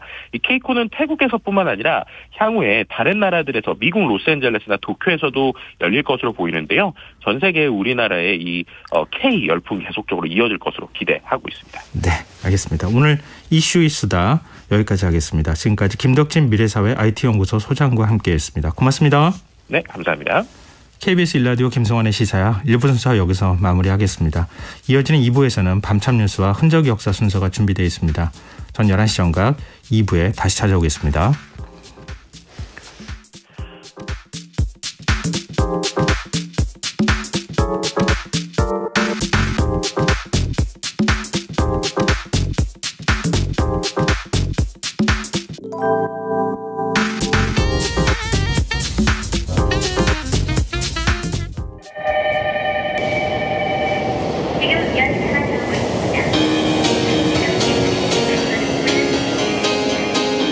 여기까지 오시느라 오늘 하루도 고생 많으셨어요. 이제 내일로 가기 위한 종착역입니다. 당신의 시선에 새로움을 더하는 시간, 시사야. 마음껏 즐기시고 내리실 때에는 두고 내리시는 소식은 없는지 다시 한번 살펴보시기 바랍니다.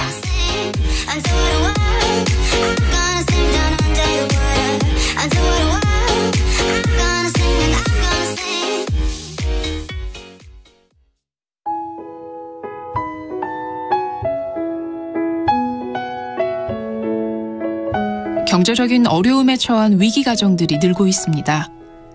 복지 사각지대에 처해 있는 가정들을 미리 찾아서 지원하고 위기로부터 구하는 일이 시급한데요.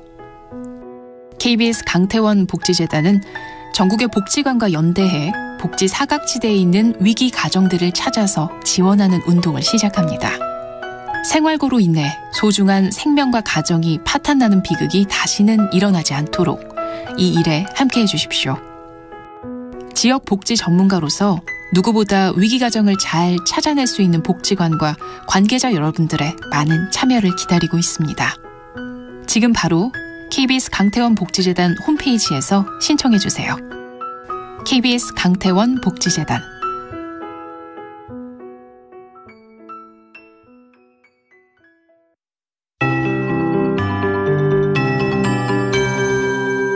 KBS 58분 날씨. 내일은 전국이 대체로 흐리겠고 중부지방은 오전에 가끔 구름 많겠습니다.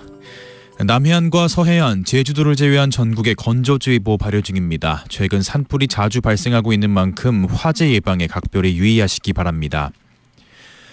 오전부터 제주도, 늦은 오후부터 남부지방, 밤부터 경기 남부와 충청권, 모레 새벽부터 강원 남부에 비가 가끔 오겠습니다. 이 비는 모레 오전 대부분 그치겠습니다. 예상 강우량은 제주도 10에서 30, 그 밖의 지역 5mm 내외입니다.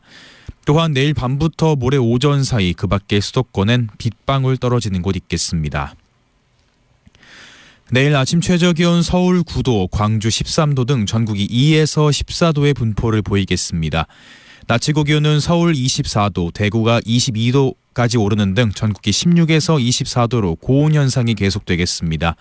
특히 전국 대부분 지역의 일교차가 15도 이상 벌어지겠으니 환절기 건강관리 잘해주시기 바랍니다.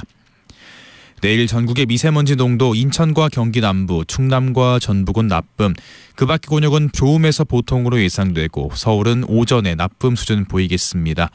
서울 현재 기온 12.5도, 습도 40%, KBS 58분 날씨 박성준입니다.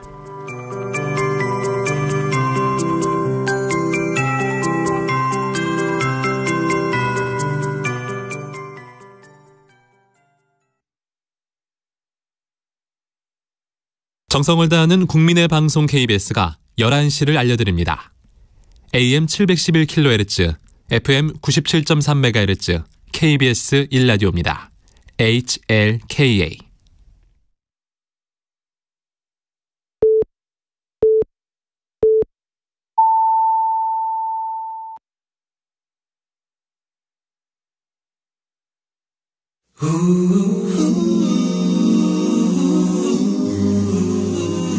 이 밤 그냥 보내긴 아쉬우니까요.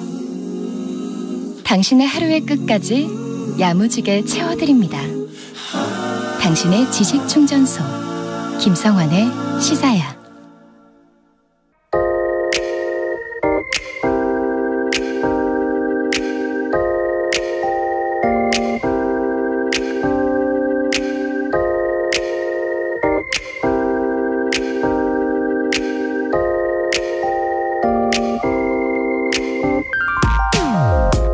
코로나19 사태를 겪은 지난 3년 동안 혹시 행복하셨습니까?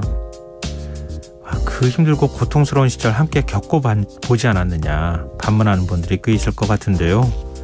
이 조사 결과를 들으시면 그때 내가 정말 불행했던 게 맞나 자신을 의심할지도 모르겠습니다. 유엔 산하에는 지속가능 발전 해법 네트워크란 기관이 있는데요. 명칭은 조금 낯설어도 세계에서 한국의 행복도가 몇이다 이런 조사 자료를 발표하는 곳이라고 하면 아시는 분들이 많으실 겁니다.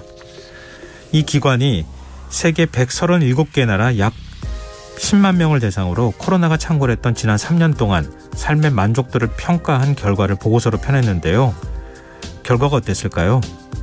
코로나 블루, 그러니까 우울감이나 무력감으로 행복도가 크게 떨어졌을 거라는 예상은 빗나갔습니다. 코로나 발생 이전 3년과 비교해 별 변화가 없었는데요. 왜 그럴까요? 자비심이 대유행이 시작되기 직전 대비 25% 증가한 것이 결정적인 영향을 미쳤다고 합니다. 연구진의 분석은 이랬습니다. 조사 대상자의 80%는 의지할 누군가가 있다고 답했다.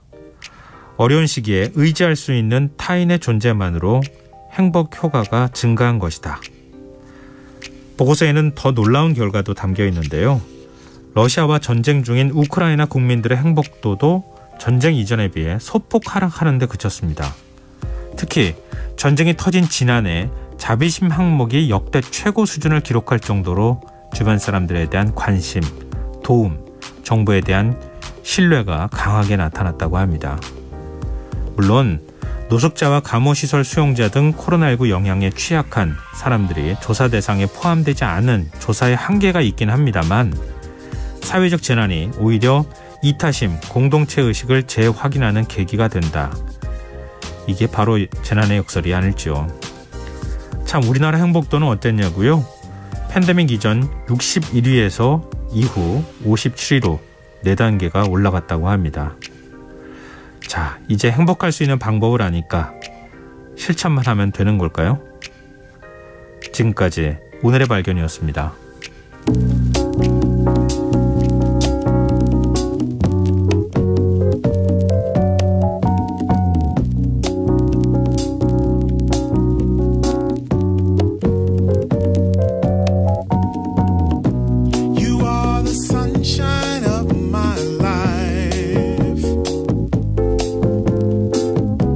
That's why I'll always be around.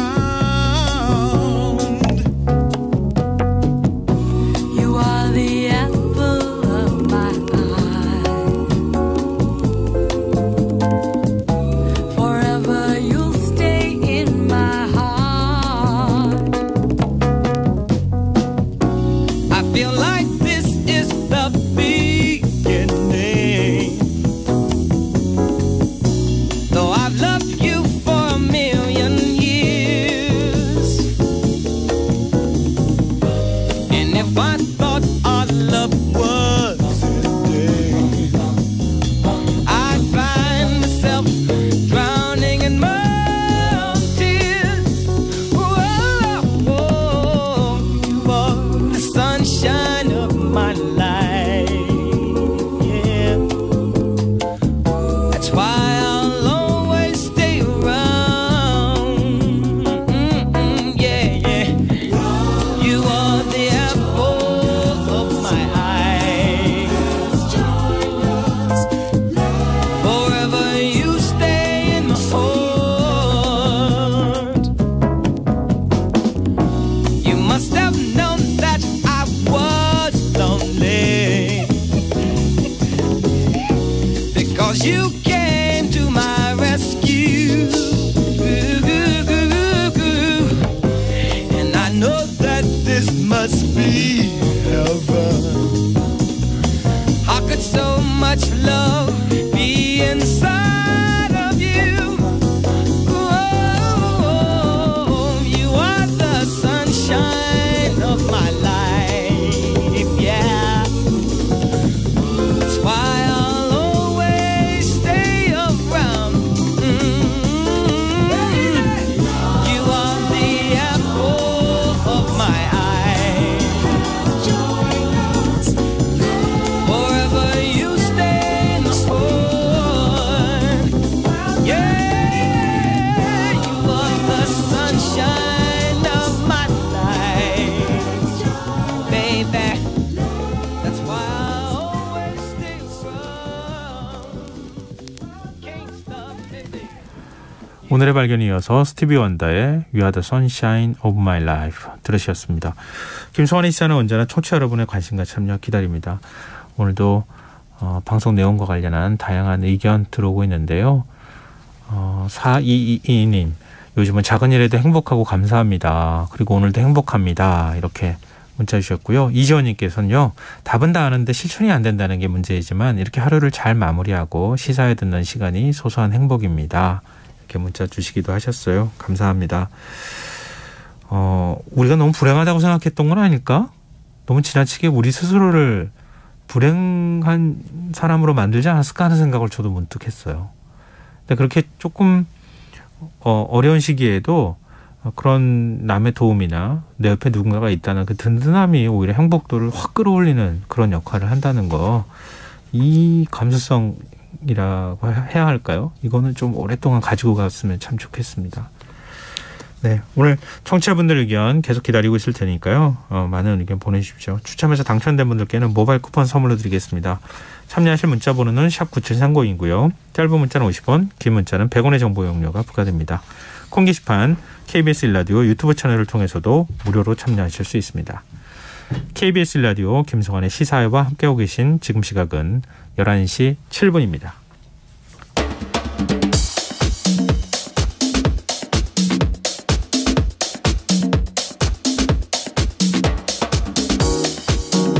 오늘 일어난 세상 곳곳의 소식들 당일 배송으로 전해드립니다. 밤참 뉴스 이현경 뉴스캐스터 함께하겠습니다. 안녕하세요. 네, 안녕하세요. 네, 보건복지부가 오늘 제4차 응급의료 기본 계획을 발표했어요. 네, 이 얘기를 드리기 전에 네. 제 주변에 최근에 있었던 일을 하나 말씀을 드리면 어떨까. 네.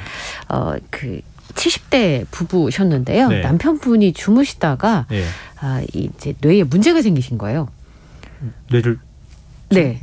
뇌 혈관이 좀 막히거나 좁아진, 이렇게. 말하자면 그런 네. 일이 발생을 했는데 문제는 언어 중추가 막힌 거예요. 그래서 뇌 영향이 있으니까 본인이 아프다 하는 얘기를 못하고 네. 골든타입이 지나버린 상황이 왔습니다. 네. 근데 아내 되시는 분이 그걸 나중에 발견하신 거예요. 그래서 구급차를 불렀어요, 119를. 네. 그리고 병원을 향하는데 병원에 여기저기 전화해도 아무데도 받아주는 데가 없었던 겁니다. 근데 이미 병원은 안 돼요. 병실이 부족해요. 네. 여러 가지 이유를 됐을 것 같은데요. 네, 특히나 골든타임이 지났다고 하니까 병원에서 쉽게 이송할 수 있는 병원이 없었고요. 주말이었고요. 예. 그리고 굉장히 위급한 상황이었는데 처음에 전화했던 병원에서 119 구조대가 막 움직이고 다시 전화가 온 거야. 지금 자리가 났으니까 빨리 오시라고. 예. 그래서 그분이 마비가 이미 온 상태였는데요. 병원에서 시술이 잘 돼서 3일 만에 마비가 풀리셨습니다. 그런 놀라운 일이 최근에 벌어졌었는데요. 네. 제가 오늘 이 말씀을 왜 드리냐면 네. 사실은 그런 일이 발생을 했을 때 응급실로 바로 옮겨야 되는데 119 구조대도 그 차에다가 환자를 싣고 어느 병원으로 가야 할지 계속 전화를 하는 이런 상황들이 벌어지죠. 예. 특히나 이제 아까 말씀드렸던 그런 질병의 경우에는 그것을 다룰 수 있는 시술할 수 있는 의사도 있어야 되고 수술할 예. 수 있는 의사도 있어야 되고 장비도 있는 병원이어야 되잖아요. 네. 근데 서울 시내에서도 그런 병원을 찾기가 어렵다면 다른 지역의 경우는 훨씬 더 열악한 상황일 가능성이 굉장히 높다라는 말씀을 좀 드리고 싶은데요. 실제로 우리나라에서도 작년에 중증 응급 환자 가운데 치료받을 수 있는 의료기관으로 적정 시간 내에 이송되는 경우 50%밖에 안 된대요. 네. 그래서 앞으로 5년 내에 요거를 60%까지 끌어올리겠다고 하는 게 정부의 계획입니다. 그러니까 실제로 국립중앙의료원의 응급의료 상황실에 가보면 400여 곳의 병원의 응급실 이름이 다 적혀 있고 딱지가 다 붙어 있어요. 이렇게 네. 표시가 되어 있는데요. 빨간색, 노란색, 초록색 동그라미가 이렇게 만들어져 있습니다. 그러니까 어느 병원 응급실이 지금 현재 붐비는지 아닌지를 확인하기 위한 것인데 그래서 앞으로는 구급대원들한테 응급실의 인력이나 장비 정보까지 정확하게 전달을 하고 환자를 못 받을 경우에는 그 기준을 굉장히 명확하게 하기로 했습니다. 지금은 권역센터, 지역센터, 지역기관 이렇게 응급의료기관들이 분류가 되어 있는데 네. 요거를 증상에 따라서 중등, 중등증, 경증 진료로 개편을 하고요. 그리고 이렇게 되면 응급실보다는 가까운 병원을 가시는 분이 나을 경우도 있고 응급실 꼭 가셔야 되는 부분들도 있잖아요. 그렇죠. 근데 이제 이런 경우가 만약에 섞여지게 되면 응급한 상황에 처한 환자들이 피해를 볼 수 있기 때문에 이런 부분들에 있어서 살고 있는 지역에서 안심하고 응급실을 이용할 수 있도록 하기 위해서 말씀드렸던 제4차 응급의료 기본계획을 오늘 보건복지부에서 이제 발표를 한 겁니다. 네. 이런 거 시스템 잘 만들어 놓고 또 네. 사용 안 할까 봐 걱정이 되는데요. 네. 그런 일이 없도록 미리 사전에 충분히 조율해 가지고 네. 그냥 늘 사용하는 시스템이 좀 됐으면 좋겠습니다. 네. 예, 특히 이제 응급 상황에서 좀 적용되는 거니까. 네. 그런데 요즘 뭐 병원 찾으실 때 대형 병원이 무조건 좋아. 가야 돼. 그래도 거기 가야지. 네. 이렇게 생각하시는 분들이 계실 많잖아요. 수도 있죠. 예. 예. 근데 어린아이 키우는 분들은 또 뭐라 그럴까요? 막 응급 상황에서 무조건 큰 병원으로 들어가네. 이런 경우도 있을 수 있고. 네. 여러 가지가 혼재돼 있어요. 자, 우선 첫 번째 말씀하신 것처럼 무작정 큰 병원을 찾는 사례가 많이 발생을 하면 예. 비응급 환자가 응급실에 많이 있으면 응급 환자를 받기가 굉장히 어려워지겠죠. 예. 그래서 이런 부분에 있어서는 적정한 병원이나 응급실을 안내하거나 혹은 비응급 환자인데 응급실을 이용했을 때는 높은 본인 부담금을 사전 안내하는 방안을 지금 검토를 하고 있습니다. 네. 중증도에 맞는 응급의료기관을 이용하도록 유도를 해서 굉장히 급한 중증 응급 환자를 신속하게 대응하겠다는 건데요. 우선 응급실에 가야 되는지 말아야 되는지 사실 판단이 잘 안 돼요. 네. 보통의 경우에는 119 상담을 통해서 안내하고 안 가도 된다면 스스로 할 수 있는 조치, 또 비응급이라면 방문 가능한 병원을 알려주는 조치를 하게 되고요. 만약에 비응급 환자가 대형 병원의 응급실을 접수했을 경우에는 높은 본인 부담금을 내는 점도 앞으로 강화가 될 예정입니다. 그리고 119와 병원 간의 그 분류 기준이 좀 다를 수 있잖아요. 환자의 예. 그 분류 기준이 그걸 예. 통일을 하고요. 아까 말씀드린 것처럼 이송된 그 응급 환자가 의사가 부족하다 병원에서 예. 거부하는 것을 막기 위한 대책들도 마련이 되고 있습니다. 그래서 시설이나 인력 장비 중심의 응급의료기관 지정 기준에 수술이나 입원 실적 등에 사실 장비가 있어도 치료가 적합하게 이루어지지 않는 이제 경우도 생길 수가 있거든요. 인력이 없으면 그런 부분들에 대해서도 치료 역량을 넣어서 이제 확인을 할 수 있도록 하는 것이고요.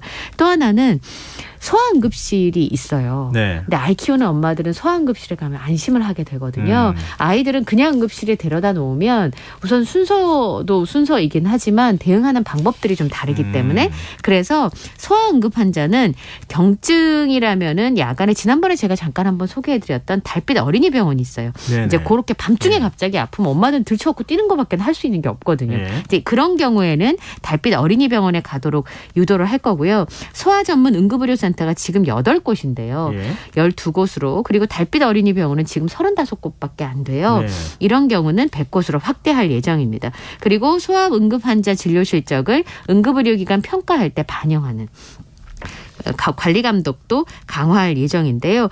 그다음에 달빛 어린이병원도 마찬가지지만 어린이들은 언제 어떻게 아플지 모르기 때문에 그렇죠. 물론 성인도 마찬가지입니다만 소아 전문 상담센터 시범 사업도 추진을 합니다. 그래서 뭐 휴일이나 야간에 의료진이 소아경증 환자를 대상으로 간단한 처치 방법을 전화로 안내하는 방식인데요.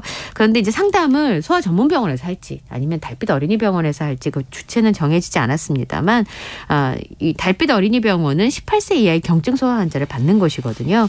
이런 곳을 좀 확충할 예정입니다. 일단 아직 완성된 어떤 계획이라기보다는 네. 추진 계획이니까 전체적인 그림이라고 보시면 돼요. 예. 근데 구급대원 업무 범위도 좀 늘어난다고요? 네. 이게 좀 논란이 될 수 있는 부분들인데 우선은 지금 계획은 뭐냐면 구급대원이 심전도를 측정하거나 또 가슴 통증을 호소하는 환자가 심근경색인지 아닌지 확인할 수 있도록 네. 심전도 측정 전송을 할 수 있게 합니다. 그다음에 벌에서에서 쇼크가 오면 에피네프린을 투여할 수 있다든지 네. 응급 분만을 한 산모의 퇴출 절단 등이 앞으로 이제 가능해지게 되는데요. 보건복지부에서 응급구조사의 업무 범위를 조정을 했습니다. 그래서 심의 의결을 했는데 1종 응급구조사의 경우는 기도유지, 정맥로 확보 등의 14종 그리고 에피네프린을 투여하는 것을 포함해서 5종이 추가가 돼서 앞으로 19가지 업무를 할 수가 있게 됩니다. 근데 요거는 내년 하반기부터 적용이 될 예정인데요.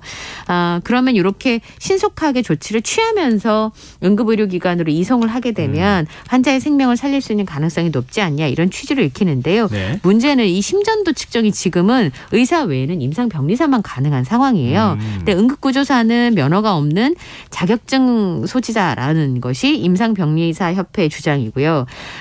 이제 임상병리사의 경우에는 복지부에서 인정하는 면허를 취득한 이제 의료기사다 이런 네. 주장이 부딪히고 있어서 이 응급의료법 시행규칙을 개정하는 과정에서 대한병리사 협회 의견을 추가로 듣겠다고는 했습니다만 이 불만이 충분히 있을 수 있는 상황이거든요. 네. 직군마다 차이가 있고 인식의 차이가 있기 때문에 이런 부분들을 합의를 좀 이끌어낼 수 있을 것인가 이것도 좀 미지수에 속하는 일입니다.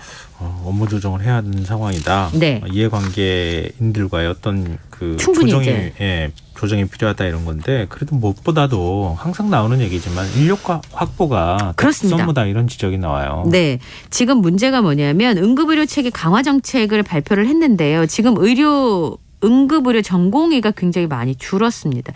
지금까지 월 40만 원 가까이 수련보조 수당이 응급의료 전공의한테 지급이 되어야 하는데 이게 없어지는 겁니다.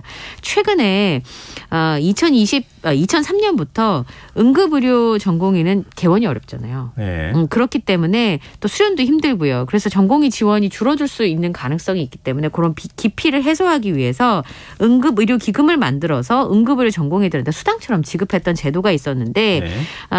이게 이제 많이 줄어들게 되고 지금 말씀드린 것처럼 없어지기 때문에 그러면 응급의학과 인력들은 어디서 어떻게 무엇으로 지원을 할 수 있도록 유도를 할 것인가 이런 의문들이 생길 수밖에 없는 상황이거든요.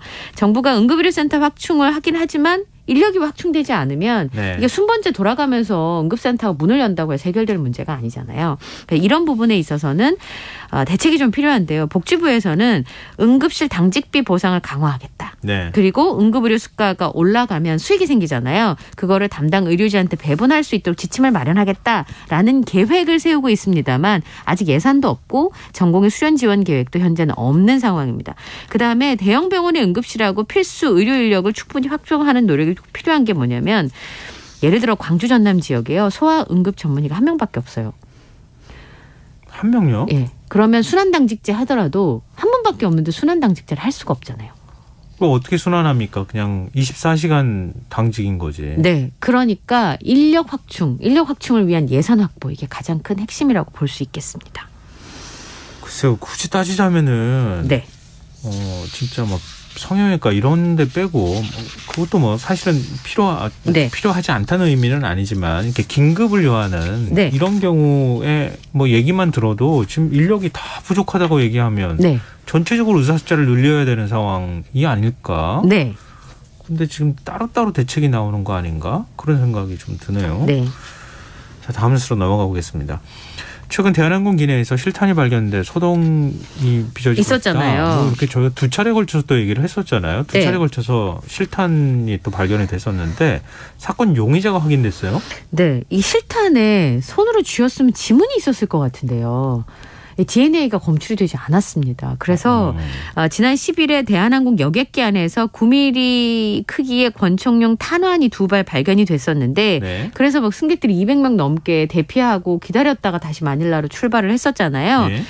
일주일 넘게 수사를 해서 실탄을 반입한 용의자를 특정을 했습니다. 아까 말씀드린 것처럼 DNA를 검출하지는 못했고요. 실제로 이 남성이 CCTV에 잡힌 모습을 토대로 해서 용의자인 미국인 남성을 특정한 상황인데요. 3시간 반 만에 사실 마닐라로 다시 출발을 할 수가 있었는데 예. 이 70대 미국인 남성이 특정이 됐습니다. 이 남성이 미국 라스베가스에서 인천공항에 들어왔다가 예. 필리핀 마닐라로 향하는 환승객이었습니다. 그럼 우리가 궁금한 건 보안 검색 때는 뭐 했지? 그런 궁금증이 생기죠. 미국서부터 다 통과했다는 얘기잖아요. 네. 그래서 엑스레이 사진을 정밀 분석을 해보니까 여행 가방 안에 실탄으로 보이는 형상이 들어있는 여행 가방이 발견이 됐어요. 그리고 이 공항 CCTV를 토대로 해서 용의자인 미국인 남성이 가방을 든 채 기내에 탑승한 게 확인이 된 거예요. 예. 그러니까 실탄 모양의 뭔가 들어있는 가방이 확인이 됐고 그 가방을 용의자인 미국인 남성이 들고 이제 그 비행기를 탄 거잖아요. 네. 거기까지 확정이 됐습니다. 그래서 지금 이 남성에 대해서 항공보안법 위반 혐의로 체포영장을 신청을 하고 인터폴에 공조를 요청했는데 뭐 좀 냉정하게 말씀드리면 현재까지 이 사람이 어디인지 확인이 아직 안 된 상황입니다. 그리고 이 실탄이 들어있던 것으로 추정이 되는 예. 문제의 가방은 사건 당시에 금속 탐지가 가능한 보안 검색대를 통과했다고 합니다. 그러면 보안 검색 요원은 이걸 왜 못 걸렀을까? 그걸 수사하기 위해서 이 보안 검색 요원도 불구속 입건이 돼서 조사를 받고 있는데요. 이 요원은 검색 과정에서 실탄을 보지 못했다. 라고 얘기를 했습니다. 인천공항 관계자도 환승객의 경우에는 출발할 때 보안검색대를 통과하잖아요. 네. 미국 라스베가스에서. 그럼 거기서는 왜 발견이 안 됐을까? 그리고 실제로 그 정도 크기의 물체가 발견하기 어렵기도 하다고 합니다. 그래서 이제 공항에서는 앞으로 시간이 좀 걸리겠습니다만 3D 엑스레이를 확충할 계획이라고 하네요. 근데 지금 기내에서 발견된 네. 소총탄이 있고 네. 그다음에 출국장 쓰레기통에서 발견된 또 실탄도 있잖아요. 네. 이게 동일 인물입니까? 아닙니다. 아까 얘기했던. 그럼 또 다른 사람이에요? 네. 지금 동일 인물이 아닐 것이라고 제가 말씀드린 게 그 10명 정도로 특정을 한 상황입니다. 그중에서 9명은 내국인인 것으로 밝혀졌고요. 예. 1명은 내국인이 아닌 것으로 외국인 1명인 것으로 파악이 됐는데 지금 인천공항 경찰단에 지난번에 말씀드렸던 5.56mm 실탄을 버린 사람으로 의심되는 승객이 10명으로 특정이 된 상황인데요. 예. 우선 한 명의 외국인은 저희가 주한미군이 주로 쓰는 권총에 쓰는 실탄이다 이렇게 말씀드렸었는데 예. 주한미군은 아닙니다. 그리고 이 실탄은 미군이 사용하는 소총용 실탄으로 확인이 됐습니다. 그래서 실탄 출처를 지금 경찰에서 주한미군에 문의한 상황이고요. 그리고 국립과학수사연구소에 보내서 유전자 감식을 의뢰를 했습니다만 아직까지 결과가 나오지는 않았습니다. 수사관을 8명을 투입을 해서 지금 실탄을 버린 것으로 추정이 되는 승객 10명에 대한 수사를 진행을 하고 있는데요. 그중에서 이미 해외에 나간 승객이 있는지 확인을 하고 있는 상황입니다. 미군이 사용하는 소총탄인 거는 맞지만 맞는데 그 용의자가 미국인은 아니다. 그러니까 용의자로 의심되는 사람이 10명 중에서 외국인이 1명인데 그 사람은 주한미군이 아니다. 근데 실제로 알겠습니다. 3년 동안 인천공항에 반입이 금지된 실탄이 한 매년 100개 정도가 발견이 된다고 하네요. 네. 근데 우리가 전혀 알 수가 없으니 그거는 공개되지도 않고 그러니까 네. 이번 기회에 한데 전체적으로 보안 검색 시스템을 좀 점검할 필요는 있어 보입니다. 네. 자, 지금 여러분께서는 KBS 1라디오 김성환의 시사야와 함께하고 계십니다. 밤참 뉴스 계속 이어가겠습니다. 경남 창원시가 지역 축제의 일선 공무원을 차출해서 공직사회 내부에 불만이 좀 있습니까? 네. 3월 25일부터요. 4월 3일까지 진해 군항제가 열립니다. 그래서 그걸 앞두고 이달 초에 근무인력 동원 계획을 발표를 했는데 보통 한 450만 명 정도 인파가 몰린다고 하네요. 네. 그래서 평일 6일, 주말 4일에 걸쳐서 이제 이 행사가 진행이 되니까 이때 행사 안전관리를 한다든지 교통특별대책 관리를 하는 14개 분야에 5,800여 명을 투입해서 대응한다. 이게 핵심입니다. 그래서 오전 9시부터 오후 4시까지 전반, 그다음에 오후 3시부터 밤 10시까지 후반 이렇게 해서 2교대 방식으로 7시간씩 근무한다는 게 그 내용인데요. 네. 근데 이 시기에 투입되는 인력이 6급 이하의 공무원 2,200여 명으로 채워지면서 사실은 요 기간 동안 복무를 하는지를 점검을 하겠다고 계획을 세웠단 말이에요. 그러면 안 할 수가 거잖아요. 예. 사실상은 강제성을 띠면서 지금 여론이 들끓고 있는 상황인데요. 담당 부서인 관광과가 감사관에 요청을 해서 복무점검이 시행이 된다고 합니다. 그래서 예. 공무원 노조 게시판에 비판하는 댓글들이 많이 확인이 됩니다. 평일에 근무를 서면 일이 밀리는데 그걸 관광과에서 해결을 해주냐. 이건 공로비가 아니라 노예다. 업체에 맡기지 않고 직원을 차출하는 이유는 보상이 필요 없기 때문이다. 라는 불만의 표시들이 많고 현실적인 문제도 좀 있습니다. 4시간도 계속 서 있는 게 힘든데 휴식할 공간도 없이 네. 근무를 계속 7시간씩 할 수 있는 것인지. 그리고 주말 8시간 근무하는데 초과 근무를 왜 4시간만 주냐라고 하는 근무 여건 개선 문제나 여기가 교통이 불편한데 주차할 데가 없대요. 차를 이용해야 되는데. 네. 뭐 이런 문제들에 대한 불만들이 지금 나오고 있습니다. 담당 부서인 관광과에서는 코로나 19 사태 이전에는 2,712명을 차출을 했는데 그거보다는 470명 정도가 줄었다라고 해서 해명을 했고요. 이태원 사고 이후에 안전관리 분야 지원 인력을 300명은 용역으로 충당을 했다. 이런 해석을 하고 있습니다. 글쎄, 청취자분들은 어떤 생각을 네. 이 방송 들으시면서 하실지 모르겠어요. 그러니까 우리가 이태원 참사를 겪었기 때문에 네. 이렇게 한꺼번에 사람이 몰렸을 때 사고가 날 가능성 네. 이걸 생각하지 않을 수가 없잖아요. 네. 그럼 경찰 인력이나 아니면은 지자체 인력이 어느 정도 필요한 상황이 되는데. 예. 근데 공무원이 나 이렇게 근무하는데 이건 너무 심한 거 아니야? 뭐 네. 이렇게만 얘기하는 게 이게 맞는 건가 하는 반론도 좀 있을 것 같은데요. 네. 아무래도 1년에 한두 번 정도 있는 일인데 네. 이 일을 못하는 거냐. 축제 현장에 차출되는 거는 1년에 손에 꼽을 정도 아니냐. 물론 주말에 근무해야 되는 거 힘들긴 하다는 건 알지만 이런 여론들도 있고요. 또 하나는 이제 시민의 이게 시민을 위해서 일해야 되는 게 공무원이잖아요. 예. 그러면 사명감이 없는 거 아니냐. 뭐 이런 비판의 여론들도 있는데 예전에는 공무원이 조금 뭐 소명의식도 있어야 되고 뭐 지금도 그렇습니다만 네네. 좋은 직장으로 분류가 됐었는데 최근에 처우가 열악하다고 알려지면서 소속감이나 이런 부분들이 좀 예전만 못하다 이런 얘기들이 나오잖아요. 그런 것들 때문에 이런 부분들이 생기는 건 아니냐. 그리고 일을 하는 건 일을 하는 건데 적절한 보상을 해준다면 네. 이에 대해서 불만이 없을 텐데 제대로 된 보상이 안 되기 때문에 이런 불만들이 나오는 거 아니냐. 뭐 이런 얘기들이 나오고 있어요. 이런 문제에 대해서는 정말 사회적으로 얘기를 할 필요가 있을 것 네. 같아요. 기대감이 너무 큰 건가? 네. 정말 공무원이 열악한 처우에 시달리고 있느냐? 네. 하여튼 고민스러운 부분인 것 같습니다. 네. 전북 전주시는 혼자 사는 저소득층 취약계층을 대상으로 설문조사를 실시했다고 하는데요. 네. 이 조사 내용을 두고 논란이 벌어지고 있습니까? 전주시 1인 가구 실태조사라고 하는 내용인데 생활 환경 굉장히 상세하게 묻더라고요. 예. 1인 가구가 된 이유가 사별인지 이혼인지 별거인지 주거 형태가 자가인지 전세인지 월세인지 이런 설문들이 들어있고요. 예. 평소에 우울증을 느끼는지 정신과 약을 먹는지 이런 질문들이 쭉 있는데 그 질문 중에 이런 것도 있던데요. 냉방을 에어컨으로 하는지 선풍기로 하는지 난방을 가스로 하는지 기름으로 하는지 연탄으로 하는지 전기장판으로 하는지 뭐 이런 걸 고르게 되어 있었습니다. 근데 네. 문제는 혹시나 이게 필요하다면 이 설문이 이제 이름이랑 성별 정도 표시를 하고 인적사항이 없이 만약에 이런 조사를 한다 그러면 데이터를 모으려고 하는구나라고 생각할 수도 있을 것 같은데요. 네. 여기에 이름, 주소, 연락처, 개인정보를 다 기재하는 설문조사인데 이렇게 되니까 예전에 왜 학교 들어가면 집에 가전제품 뭐 있는지 이런 조사를 했던 경험이 있잖아요. 네. 때 네. 그런 거 아니냐. 너무 과도하다. 지자체에서 정보 수집을 좀 지나치게 한다라는 반발 분위기가 있고요.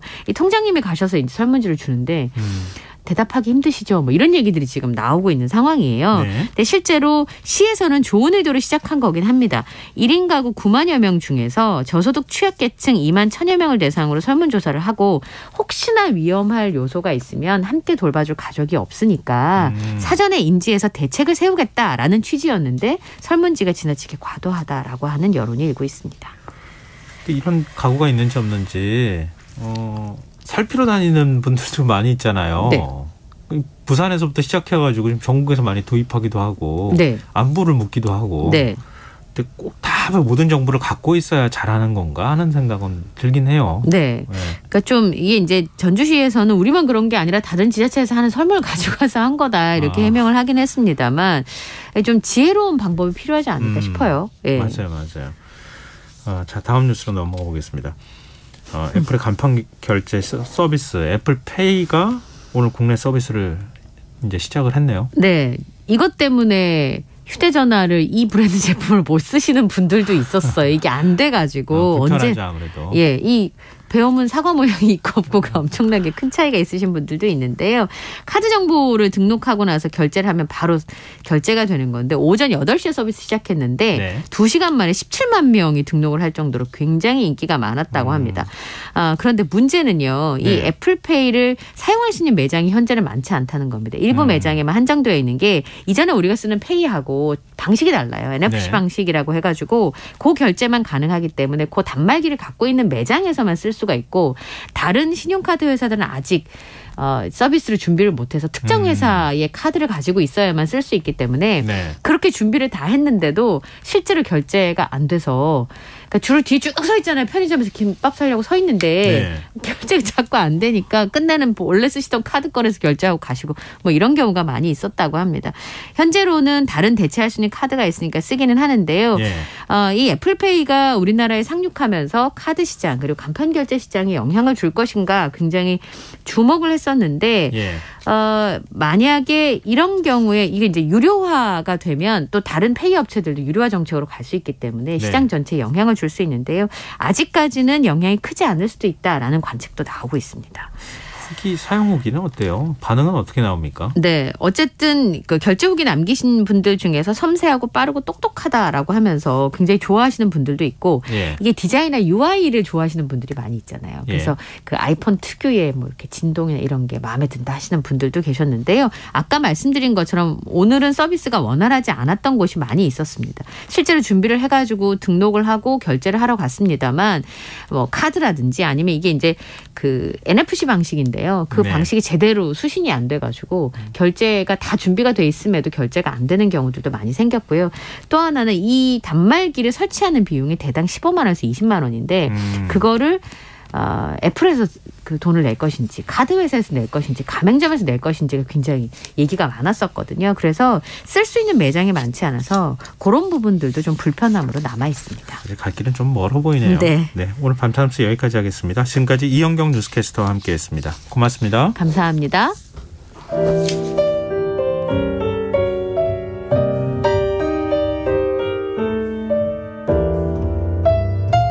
내일의 품격 김성환의 시사야에서 챙겨가세요. 하루를 마무리하는 시간 꺼내보는 당신의 지식 창고 KBS 1라디오 김성환의 시사야.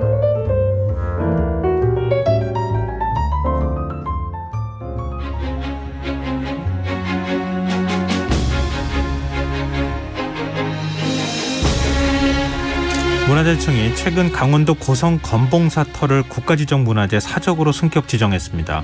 이 절은 조선시대에 아주 유명했던 고승이 있죠. 삼형대사와 아주 관련이 깊은 사찰이라고 하는데요. 삼형대사는 외장인 가토 기요마사의 목을 조선의 보배라고 또 일갈한 분이기도 합니다. 흔적 역사, 오늘은 검봉사 사찰에 담긴 사연과 함께 삼형대사가 어떤 분인지 살펴보도록 하겠습니다. 이기환 히스토리텔러 나와 계십니다. 안녕하세요. 안녕하세요. 네. 검봉사 해서 제가 깜짝 놀랐어요. 검봉사 다 갔다 온 적이 있거든요. 저는. 왜냐하면 한 30년 전쯤에 갔다 오고요. 몇 년 전쯤에 갔다 왔는데 절이 너무 모양이 달라져가지고 깜짝 놀란 경험이 있습니다. 근데 이 검봉사터가 국가지정 문화재라는 사실은 몰랐거든요. 이번에 이제 뭐 지정이 됐는데요. 그 원래 유서 깊은 사찰이죠. 그 금강산 1만 2천 봉이 이제 이렇게 이어져 있잖아요. 지금 휴전선으로 끊겨 있는데. 남쪽 끝은 향로봉 자락에 자리 잡고 있고 그 520년, 뭐 한 1500년 전이죠.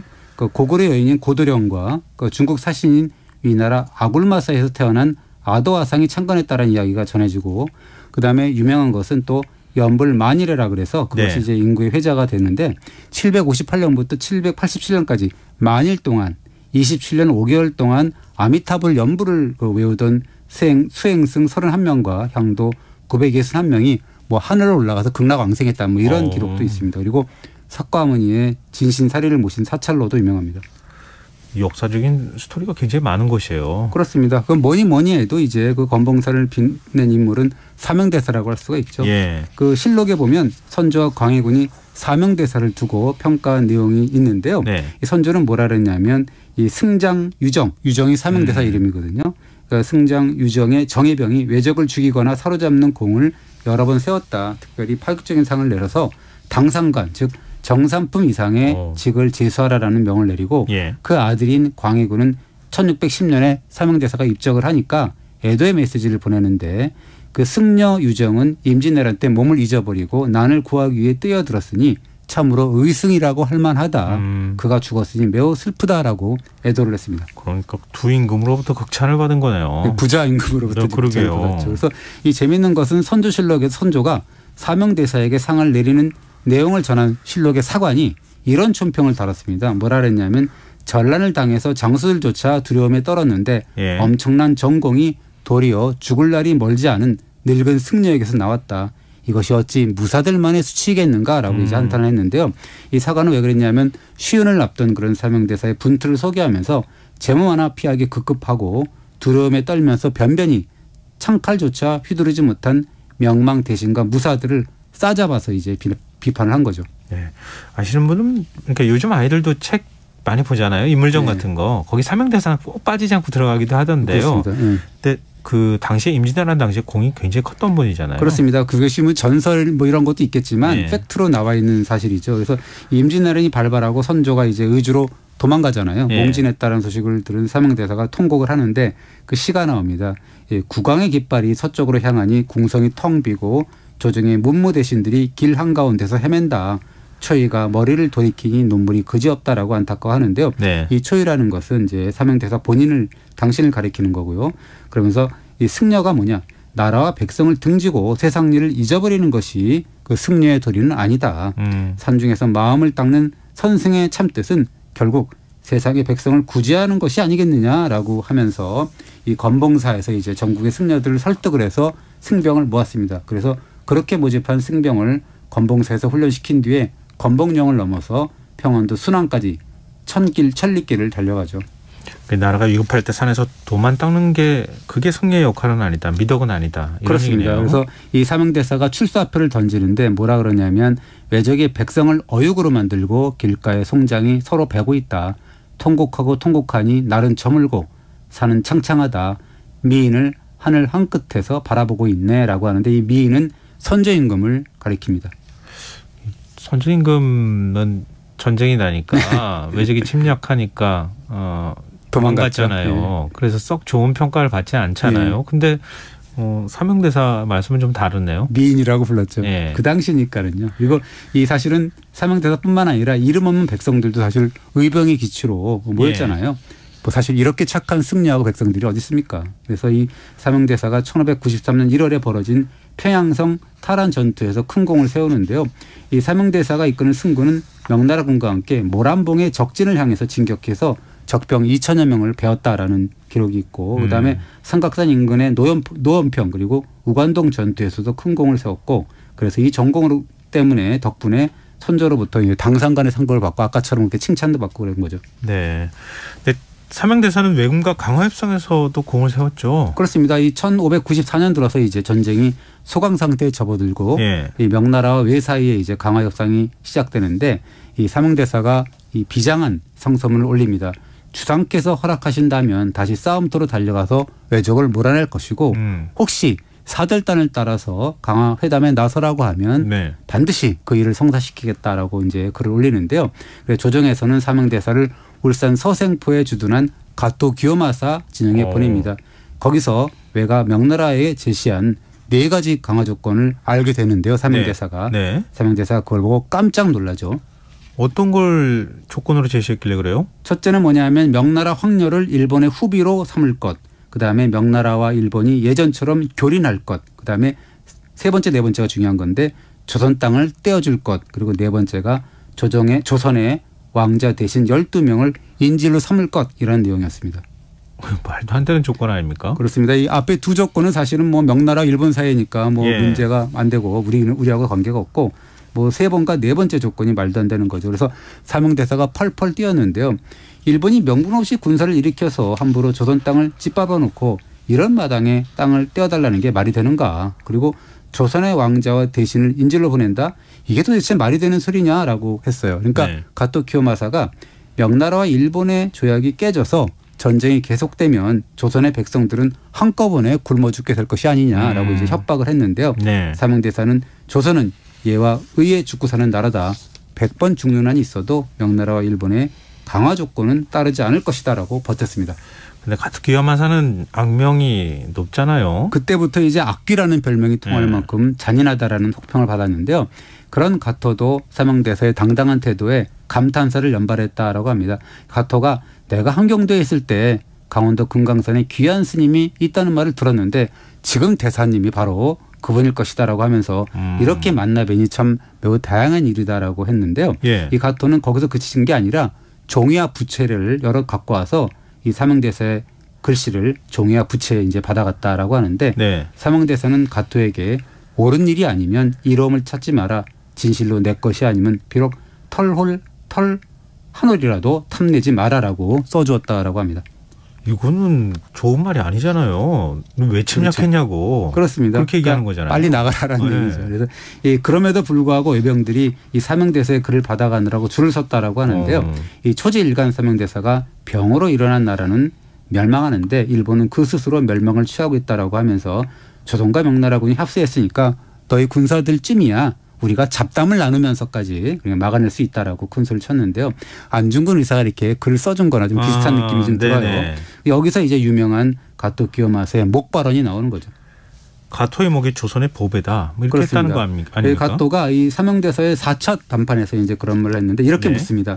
그대 나라의 보배는 무엇이냐라고 사명대사에게 묻는데 사명대사의 대답은 간단 명료해요. 뭐라 그러냐면 우리나라엔 보배가 없다. 우리나라의 보배가 없는 이유는 바로 당신의 머리가 보배니까라고 했다라고죠. 가토가 그게 무슨 소리냐라고 되물으니까 사명대사가 웅설했는데 야 난리가 난 판국에 지금 보배가 어딨냐. 오직 그대의 목이 하나 있으면 조선은 전쟁 없이 편안해질 것이다. 그래서 그대의 머리를 가장 값비싼 보배로 여긴다라고 했습니다. 사실 여기에는 다른 버전도 있어요. 당대 인물인 이수광의 지복유술이라는 책을 보면 뭐 가토가 이렇게 같은 질문을 했는데 사명대사가 조선에서 그대의 목에 1000근의 금과 10,000가구의 시급을 상으로 걸어놓았으니까 어찌 그대의 목이 보배가 아니겠는가라고 했다는데 뭐 대동소이한 얘기죠.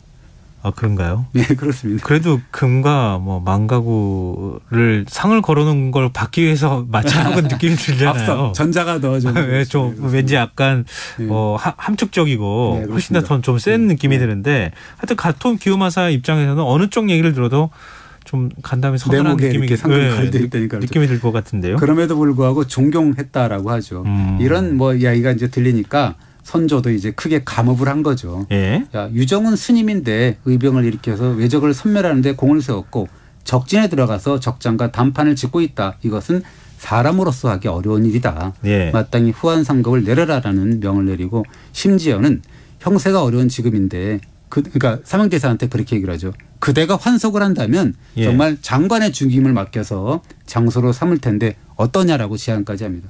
아 이건 좀 너무 심한데요. 그렇습니다. 스님으로서의 역할을 하겠다고 나선 분한테 스님 하지 말고 장수하죠. 이렇게 얘기하는 건 좀 그렇지 않습니까? 어떻게 보면 결례인데요. 근데 이제 얼마나 급급했으면 상황이 뭐 그런 말을 했겠습니까라는 생각이 들고요.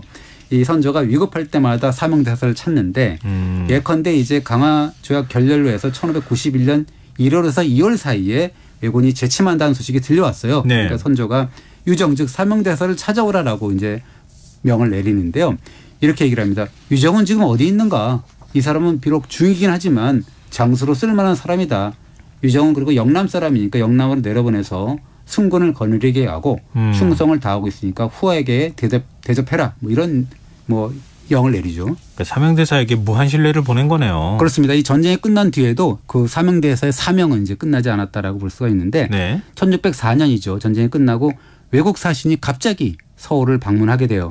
그러니까 조정에서는 어쩔 줄 모르는 거예요. 우왕좌왕하고 그랬는데 당시에 국정 최고기구인 비변사가 빨리 유정을 불러와야 된다. 그리고 역마를 빨리 보내십시다. 지금 같으면 승용차를 빨리 보내서 데리고 모시고 와라. 뭐 이렇게 얘기를 건의를 하게 되는데요. 이 대목에서 이제 실록 기사를 쓴 사관이 혀를 끌끌 차는데 뭐라 그러냐면 아니 세상에 조정에 얼마나 인물이 없으면 적의 사신이 오니까 어쩔 줄 몰라 하면서 하찮은 중, 그러니까 사명대사를 얘기를 하는 건데요. 이 하찮은 중의 손에 맡기겠는가. 나라 일을 도모할 자가 유정 한 사람뿐이라니 정말 마음이 아프다라고 이제 한탄을 하죠. 이게 사실이라서 더 마음이 아프네요. 뭐 우리가 요즘에 뭐 뼈 때리는 팩폭이라고 하잖아요. 뭐 그런 게 아닌가 싶죠. 이 사명대사 외에는 사실은 일본과 당당하게 맞설 인물이 없었다라고 볼 수가 있는데요. 선조실록을 보면 그 이야기가 나옵니다. 그 유정 즉 사명대사가 왕년에 여러 차례 가토 기요마스의 신형에 드나들면서 가토와 협상을 벌일 때 큰 소리를 치면서 굴하지 않았습니다. 가토가 이를 매우 좋게 여겨서 매번 유정의 사람됨을 일본인에게 칭찬했다라는 거예요. 뭐 이렇게 얘기를 하고요. 그 비변사에서는 뭐라 그러냐면 유정이 일본에 간다면 고승으로 지목되어서 외인들의 존경을 받을 것이다라고 했습니다. 적진에 가서 당당히 말할 수 있는 인물. 사명대사 아니면은 없었을 것 같은데요, 당대에는. 그렇습니다. 그래서 결국은 뭐 설왕설래 하다가 이 사명대사가 이제 전후철이라는 막중한 책임을 지고 적지로 떠나는데 그것이 1604년 6월 22일이죠. 그래서 이 사명대사가 쓰시마를 거쳐서 6개월이 지난 다음에 도쿄에 닿았는데요. 그 6개월 동안 소식이 없었어요. 그래서 굉장히 그 조정에서는 불안에 떨고 막 그랬다라는 이야기가 나오죠. 그 사실은 이 사명대사 입장에서는 자꾸 보고를 하게 되면 이래라 저래라 하기 때문에 차라리 그냥 말을 안 하고 있는 게 낫겠다라고 했다라고 그런 이야기도 있어요. 어쨌든 간에 이제 이 12월 27일 날 도쿄에 닿았다고 하는데요. 스시마에서는 전후 처리 문제를 얘기를 했고 일본 본토에서는 끌려간 포로의 송환 문제를 매듭짓는 굉장히 중차대한 업무를 맡았던 거죠. 그러면서 일본인들이 사명대사를 보고 저 스님이 설보화상이다라고 환영하면서 굉장히 존경을 했다라고 합니다. 설보화상은 어떤 의미입니까? 설보화상이 뭐냐면 말씀 설자 보배 보자잖아요. 그래서 일본인들이 감히 가토 기요마사에게 내 목이 보배다라고 말한 스님이다라는 거죠. 그런 표현에서 설보화상이라고 한 건데 일본인들이 뭐라 했냐면 보배를 그렇게 멋지게 설명한 사람이 어딨냐. 굉장히 존경스럽다라고 하면서 엄지손가락을 치켜 세웠다라는 건데요. 그러면서 이제 사명대사를 보면 이때 유력 인사 고승들을 또 교유하면서 시도 이렇게 써주고 글씨도 써주고 뭐 그랬다라고 합니다. 도쿠가와 이에야스를 만나서 강화를 성립시켜.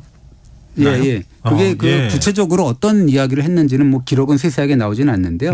사실은 도쿠가와 이에야스는 임진왜란 때 출병을 안 했거든요. 그러니까 어떻게 보면 전쟁의 책임을 도요토미 히데요시에게 넘길 수가 있었다라는 거죠. 그래서 그 언급을 보면 도쿠가와 이에야스는 전쟁으로 양국의 많은 백성들이 죽었다라고 언급을 했습니다. 뭐 이런 식으로 이제 어떻게 보면 끝냈다라고 볼 수가 있는데요.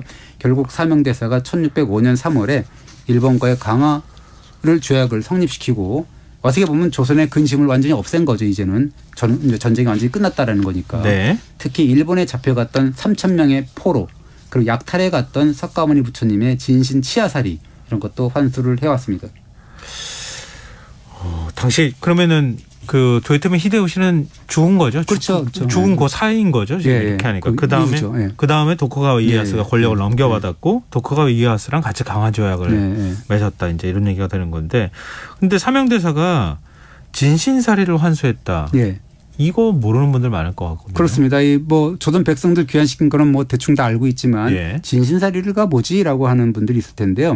이 석가모니 부처의 치아 진신살입니다. 그 이빨이라는 얘기죠. 한마디로 얘기하면. 이 사리는 되게 그 사연이 있어요. 643년 신라 선덕유황 때인데 자장법사가 당나라에서 그 부처님의 머리뼈하고 치아를 해가지고 불사리 100과 그다음에 석가모니 부처가 입었다는 비단가사 한 벌을 가져왔는데요.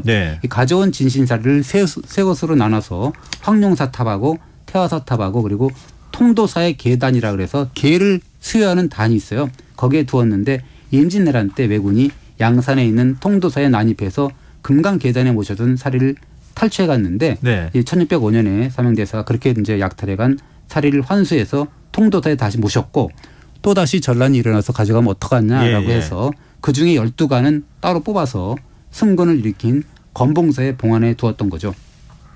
그럼 건봉사에 지금도 진신사리가 있는 것으로 제가 알고 있거든요. 그렇습니다. 그래서 있는데 큰일 날 뻔한 순간도 있었는데 이 사명대사가 전란에 대비해서 건봉사의 진신사리를 모셔뒀는데 전란이 아닌 도굴요? 절도의 화를 입을 줄 누가 알았겠냐라는 거죠. 1986년인데요.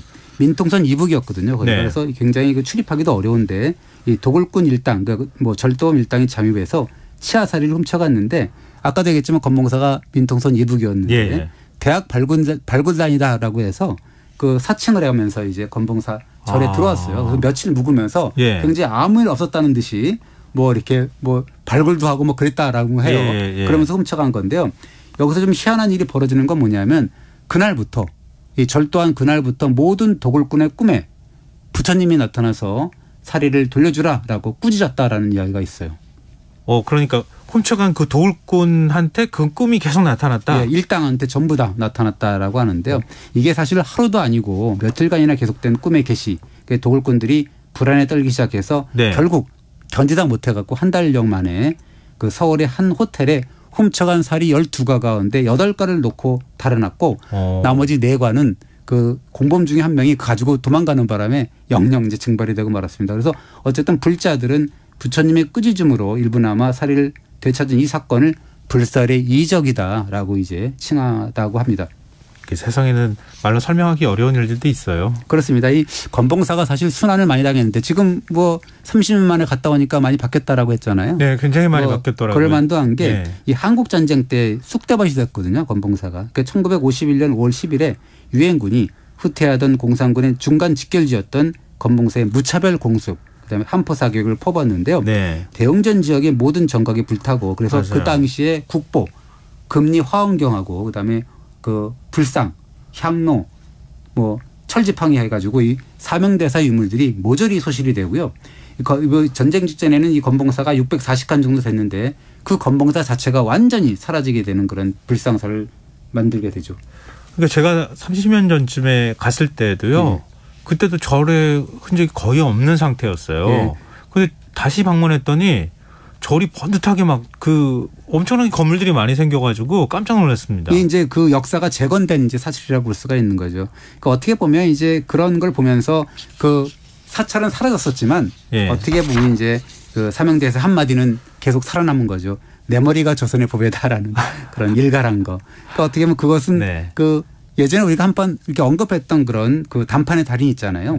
서희 그러니까 세치어로 강동 6조를 이렇게 얻어낸 서희 장군을 이렇게 연상하는 어떻게 보면 사명대사가 불세출의 외교관이면서 정말 담대한 그런 외교를 이렇게 과시했다라고 볼 수가 있습니다. 왜 오늘 이 주제를 갖고 오셨을까 하는 생각을 들게 하는 그런 주제였던 것 같기도 하네요. 근데 가보니까 한번 꼭 가보시라고 권해드릴 만큼 많은 역사적 흔적이 남아 있어서 저는 굉장히 좋았습니다. 많은 불자들 찾으실 것 같고요. 조금 소외된 곳이 가기는 어려우실지라도 한번 가보시면서 또 사명대사의 뜻도 되새겨 보시면 금강산의 자락이니까 뭐 금강산을 간다 치고 한번 가보시는 것도 좋을 것 같아요. 네, 알겠습니다. 자, 오늘 흔적의 역사 지금까지 이기환 히스토리텔러였습니다. 오늘 말씀 고맙습니다. 감사합니다. 김성환의 시사 오늘 순서 여기서 마칩니다. 모바일 쿠폰 당첨자는 홈페이지 공지사항에서 확인하실 수 있습니다. 편안한 밤 되시고요. 전 내일 다시 찾아뵙겠습니다. 지금까지 시사평론가 김성환이었습니다. 고맙습니다.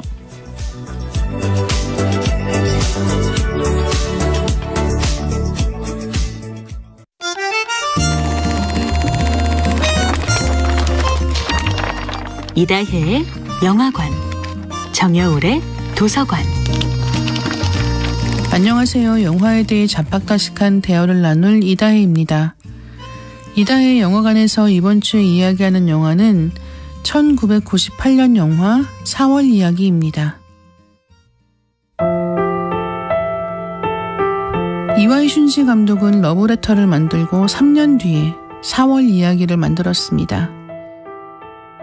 대단한 제작 의도가 있다기보다는 방에 걸어두고 싶은 한 폭의 그림 같은 영화 정도로 생각하고 만들었다고 합니다.